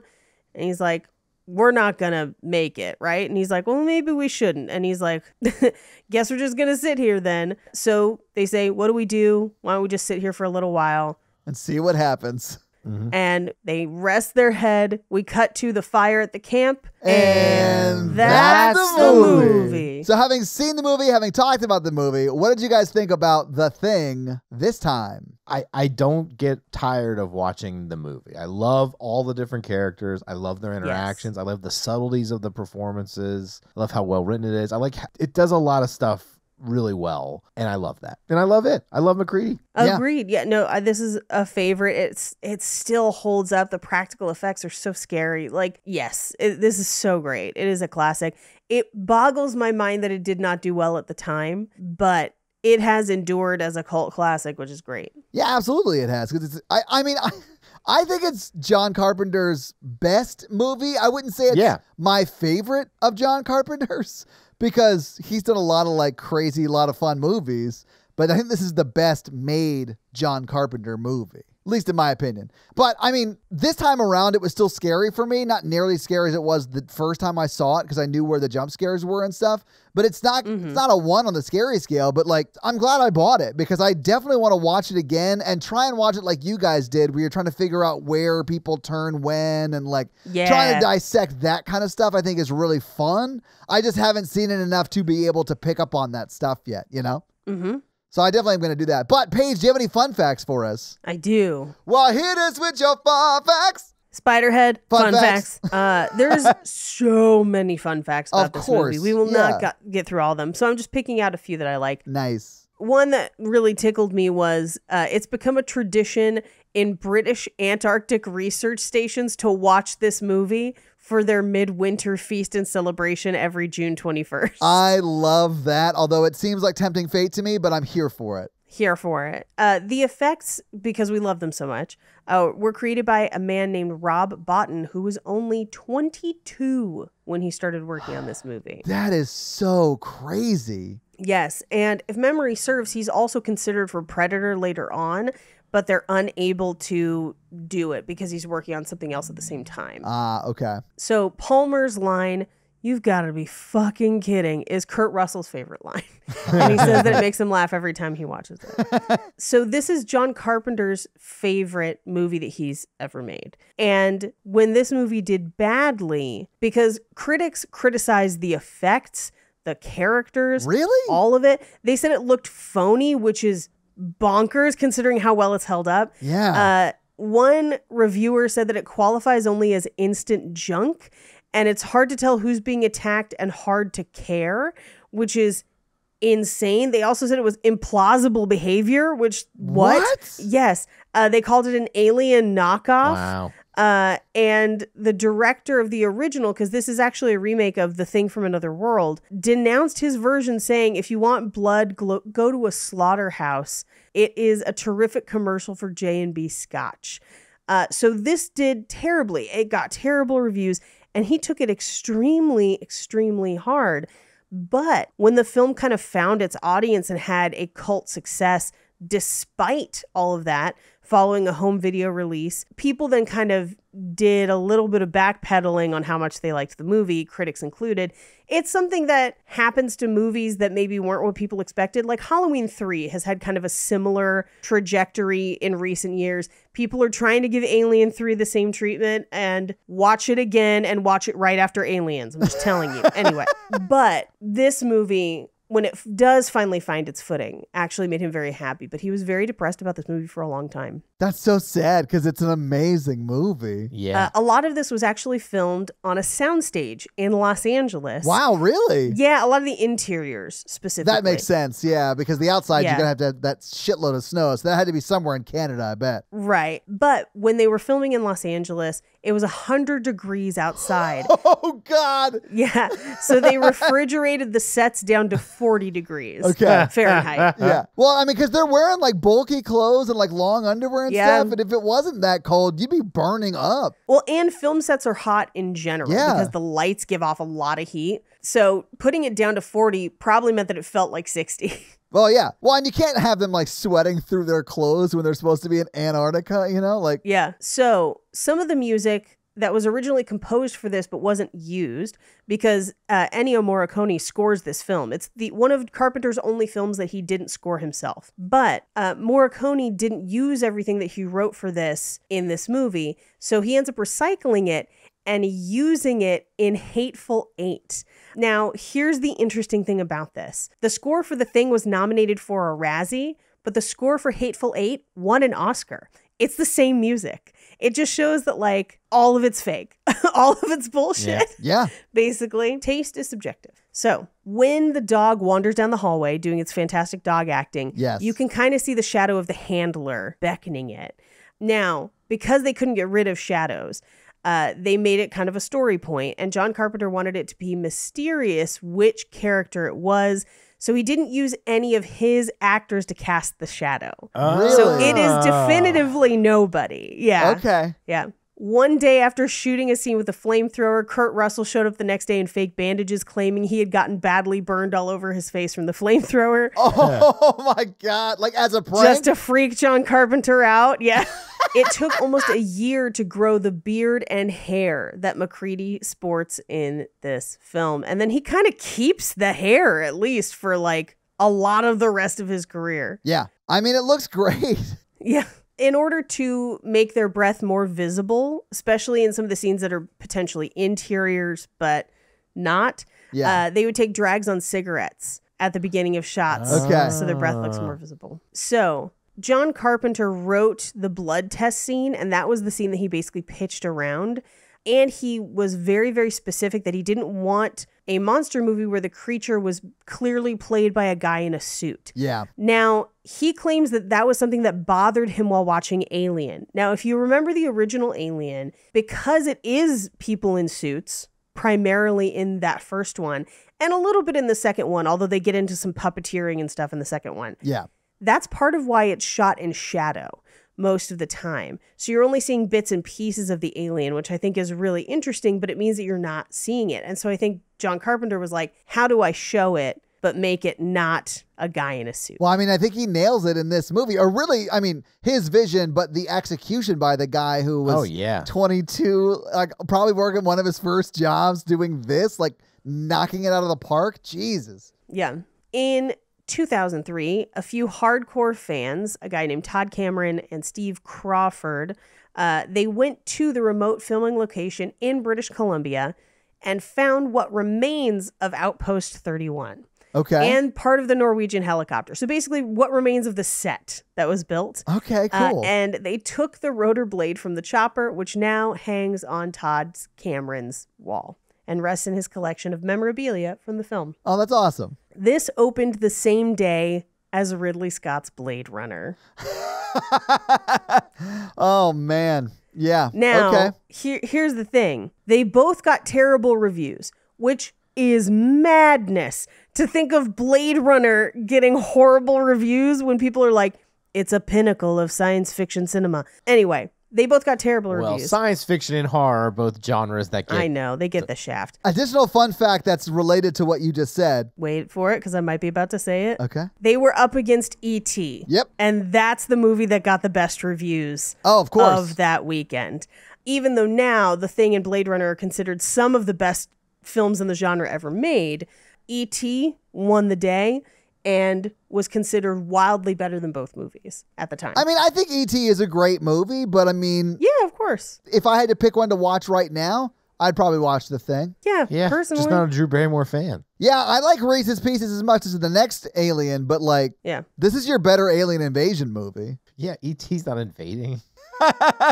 Disagree, Mikey? I would argue that E.T. is incredibly well made and incredibly well written. Like, I'm not going to slag on E.T. Like, no, it's a good movie. E.T. is great, but this is also great. And it's wild that anyone would even try to compare the two. Like, they're such different movies. But so the dog used in the film was named Jed, and he is a half wolf, half Malamute breed. Okay. And they said that he was an excellent actor. He never looked at the camera, the dolly, or the crew members. He was easily directed, and he does everything seen in the movie except the chase scene in the beginning where they're trying to shoot him. Really? So this was actually another dog that they painted to have Jed's coloring. Okay. But all of like the up close stuff and the stuff where you're like, how is that dog sitting so still, is Jed. The dog. Okay. The female voice on MacReady's computer was performed by John Carpenter's wife at the time, Adrienne Barbeau. She is not credited for the movie, but it is her voice. Okay. So John Carpenter actually considers this to be the first in a trilogy, with Prince of Darkness in 1987 and In the Mouth of Madness in 1994, making up the other two parts of the trilogy. That's interesting to me because I don't connect those films really. I've never seen the other two, so I wouldn't know. I've seen In the Mouth of Madness. I don't think I've seen Prince of Darkness. I may have. I don't remember. I have one question. Is MacReady in the other two? No. Then they're not sequels. Right? Anyway. I mean, thematically, they all kind of have nihilistic... Oh, okay, sure. They're in a thematic trilogy like the Cornetto trilogy. That's fine. Those aren't real trilogies. Right. Agreed, Mikey. Anyway, in 1982, before it came out, Fangoria had a contest that asked people to draw the thing to see if people could guess what it was going to look like. And the winner, the person who got closest, won a trip to Universal Studios. I could not corroborate that anyone won. Okay. I'm sure somebody did, but I think it's really funny that that's like an impossible task. So Kurt Russell was not the original choice for MacReady, which is bonkers. Do you have the original choice? Was it Burt Reynolds? No. So Bill Lancaster is the screenwriter. Okay. He wrote the script with Harrison Ford and Clint Eastwood in mind for the lead role, like that kind of archetype. And here's the thing. Do I believe Harrison Ford could explode a helicopter? Yes. I was going to say, yeah, I mean, Harrison Ford certainly can't crash a helicopter. Yes. Honestly, I would watch Harrison Ford in this. I think he could nail it. Yeah, like Han Solo age Harrison Ford, which is what he would have been. Absolutely. Nick Nolte was also offered the role and turned it down. What? As was Jeff Bridges. Now, I could also see Jeff Bridges doing this. Ooh, yeah. young Jeff Bridges? Yeah. Yeah. And then Fred Ward was one of the last kind of campaigned for it. I'd watch the shit out of Fred Ward. Yeah. It'd be a very different vibe. I think it'd be a fit with Fred Ward, though. I do love Fred Ward. Like, I'm not arguing with it, but I think Harrison Ford and Jeff Bridges would have brought a very kind of similar vibe to what we get with Kurt Russell. Agreed. I just love Kurt Russell's frustration and anger at trying to do the right thing. I feel that in my bones. Yeah, I feel like classic anti-hero is like the vibe. And I do feel like Harrison Ford, but also Kurt Russell have those nailed in their movies. Yeah. I'll end on this one. In the original cut of the film, Knowles is listening to Stevie Wonder's Superstition. Yes. You heard that today in the version that we watched. However, when it first came out on home video, Universal didn't have the rights to the song.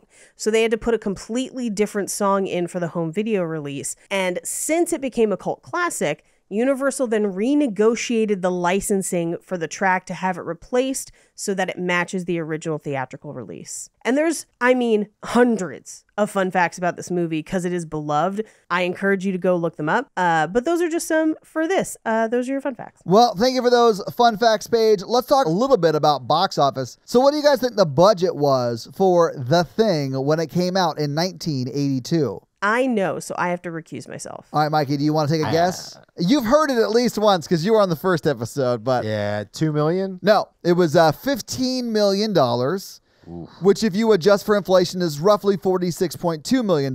Now, Paige already mentioned some of this, but it came out on June 25th, 1982, and it was number 8 the weekend it came out. It was beat by, as Paige mentioned, E.T. that was in its third week and was number 1.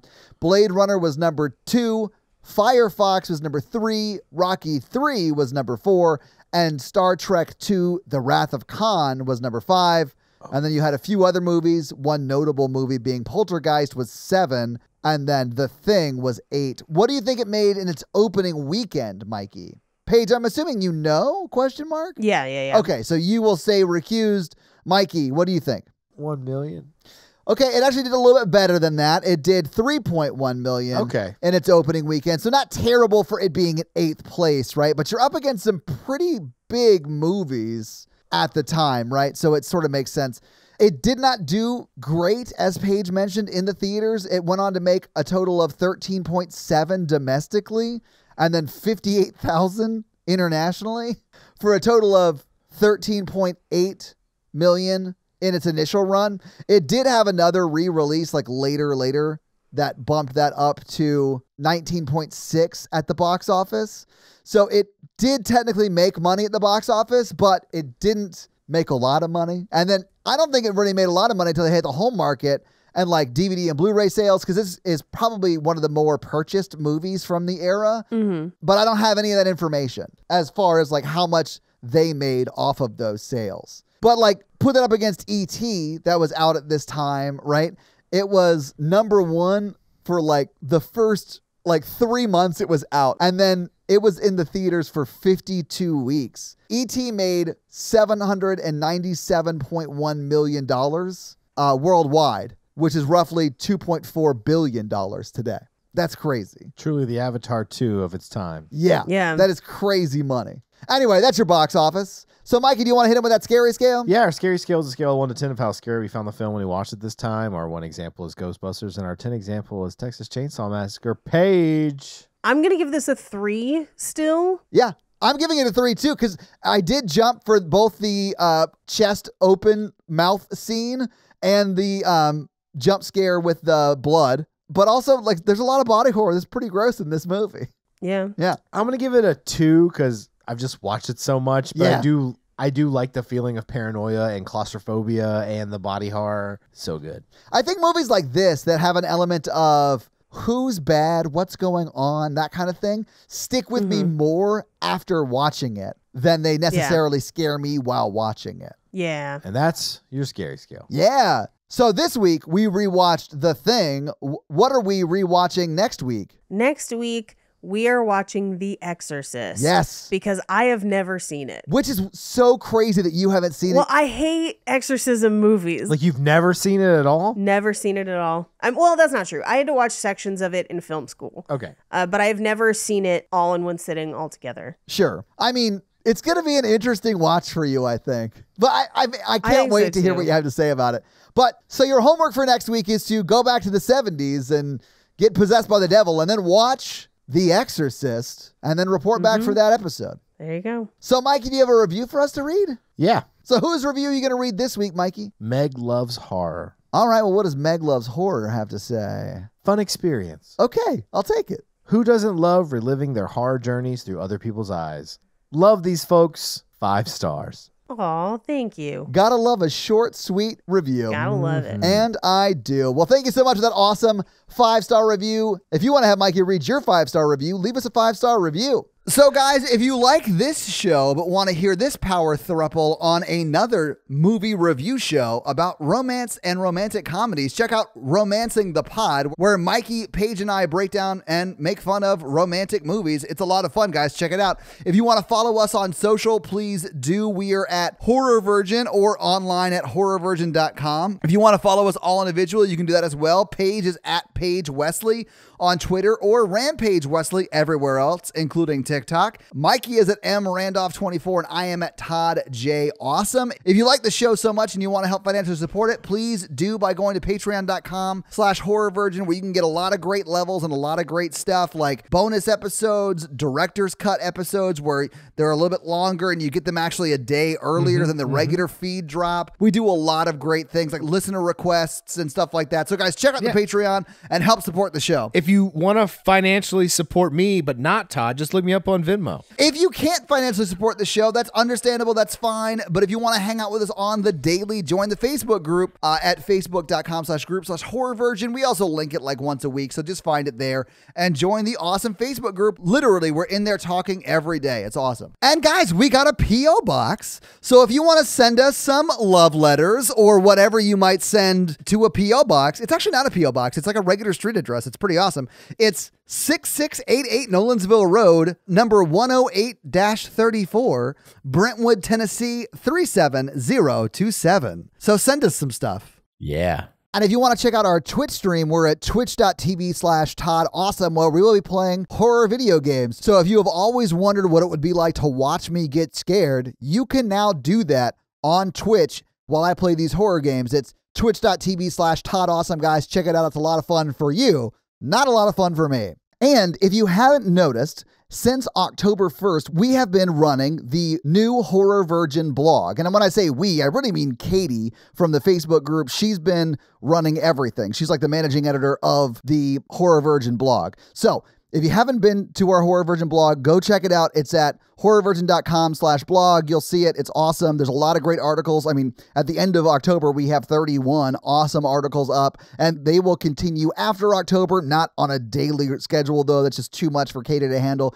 But check out our awesome Horror Virgin blog up now. This episode was brought to you by Tia, and Tia's teenagers have been driving her crazy. So how has Tia's teenager been driving her crazy this week? She might be the thing. Paige, why are you always saying the thing is a woman?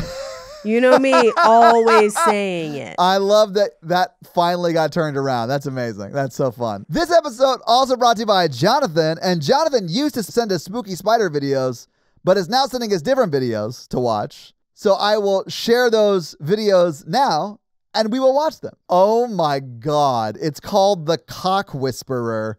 I should vet these videos before I just link them, right? He's got very tight shorts on. I was not expecting his voice to be like that.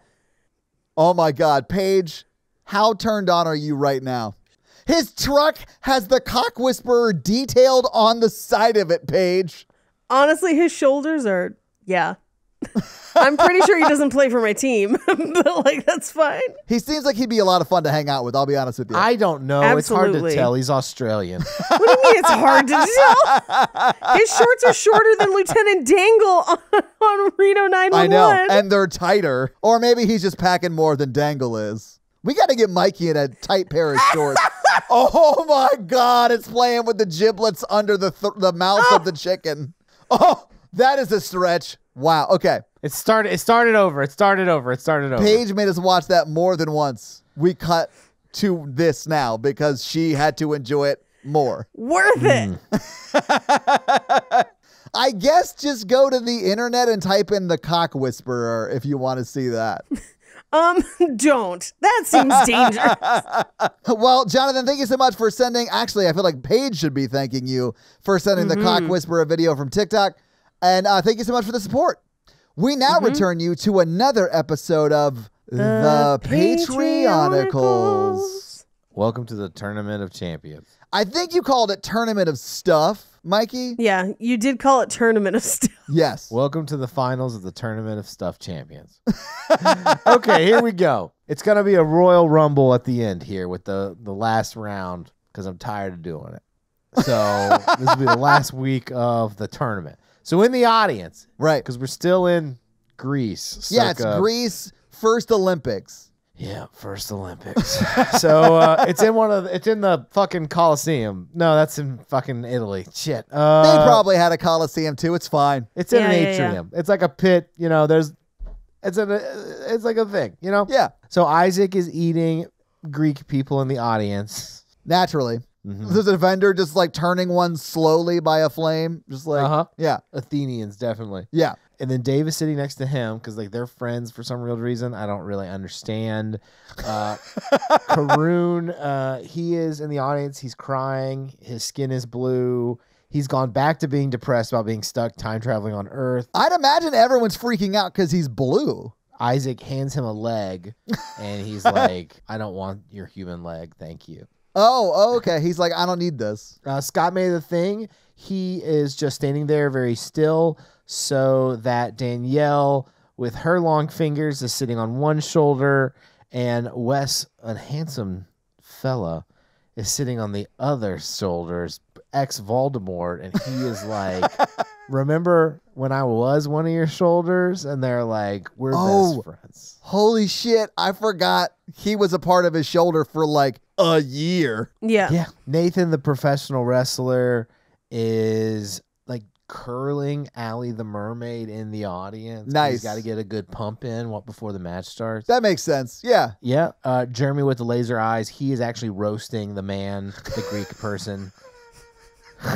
So he's like standing there like the heat lamp at like the Euro shop, and it's like just spinning a leg of somebody. Yeah. I like this. Yeah, I love this. It's called a Euro because they're roasting Europeans. Nailed it. Isaac is like cutting off little bits for like people to eat. Yeah. And Libby with her long fingers is at the Cody's pawn shop, which he set up as like a vendor inside the arena to sell souvenirs. And she got her long fingers on some like really decorative rings for those fingers. Greek, authentic. I was about to ask you what kind of like trinkets are sold in ancient Greece as like keepsakes. Rings of Greek gods. Oh, like from Greek gods? Like one you would take to Mordor, or like? Oh no, just like that's Athena, and then that's like Ares. Aren't those the Greek ones, or those the Roman ones? I mix them up because they stole from each other. I mean, yeah, the Romans pretty much just stole the Greek gods and renamed them. Who cares? They're all dead. I mean, I guess that's true. Jeremy mourns the loss of his toe. Alex the magician, he's putting on a pre-show where he's doing like his sleight of hand, and Nice. Lauren the caveman hits him with the club because they hate magic because they don't understand what's going on with that. Okay. In the box seat, you got Anthony the time master, Sophia the time cop, and Jennifer the PH the time, assistant time captain, and they're like, we've got to get these people out of here. Yeah. But let's let them finish their tournament first. That's so polite of the law enforcement to allow them to finish the tournament before taking them. Yeah, I'm not sure what the time police deal really is right now. They're just trying to get everyone in timeout, apparently. I'll figure it out next week. But they're eating popcorn in their thing over there. The famous ancient Grecian snack, popped corn. Yes. Amy, the astronaut, is with Captain Bruder, and there's like a spark there because they're both like, we need to tie Vance the serial killer up and make sure he doesn't kill anybody. So he's tied up, hog-tied in the scenes right there. So Bruder and Amy did that. So on to the arena, the fight starts. Okay. And it's Wolfric, the werewolf man. Right. Bo Easy made it. I don't remember doing that. So Bo Easy, Florida man, Wolfric, Shining Donut, and Aaron the Moon General, are ex-moon person, right, with long fingers. The bell rings. Aaron the Moon, she uses her large fingers to poke the eyes of Florida man Bo Easy. She's got like the fingers from The Thing in this movie where like he's out in the snow and he's all changed except for the fingers. Right. And then he's crying and she's like spirit fingersing her large fingers. And Wolfric picks the dude up, Bo Easy, just throws him at large-fingered Libby, and they fall down. Large-fingered Libby is an alliteration I was not expecting out of the Patreonicals. Yep. But out of nowhere, also Mr. Ragebomb made it, and then he starts to shine and explode. He's going to build up to explode and win. You have Wolfric running towards him, but then a shadow comes up. Uh-oh. It's a giant Boston cream donut, shining donut. He falls on them all and crushes them, and they're stuck in his Boston cream. Mr. Ragebomb's bomb is cream pied out. Wow, okay. All right. Shining Donut is the winner of the tournament. I honestly didn't see that coming just because Kate seems so overpowered. Well, Kate got splattered with Boston cream and fell because she was flying into his chocolatey lair, and she lost consciousness. Chocolatey Claire or chocolatey layer? I like both. Okay. They're the same, synonym. Yep, 6 of one, half dozen of the other. And he just takes his weird stick-fingered donut hand and reaches over and just slaps her over and over again because he's giant as well. So it's like a silly hand. And she's like, I'm so tired of this episode. And then so Shining Donut wins, and that's the end of the episode. Can I ask what he wins? The gold medal of the first Olympics. Oh, he won the entire event. Yeah. All right. Well, I guess we'll have to find out how Mikey changes the story next week on another episode of The Patreonicals. That's going to be it for us, you guys. I'm Paige. I'm Mikey. And I'm your horror virgin, Todd. Keep it ooky spooky. Yeah. Have a great week. Bye. Kurt Russell should continue doing movies forever, nerds.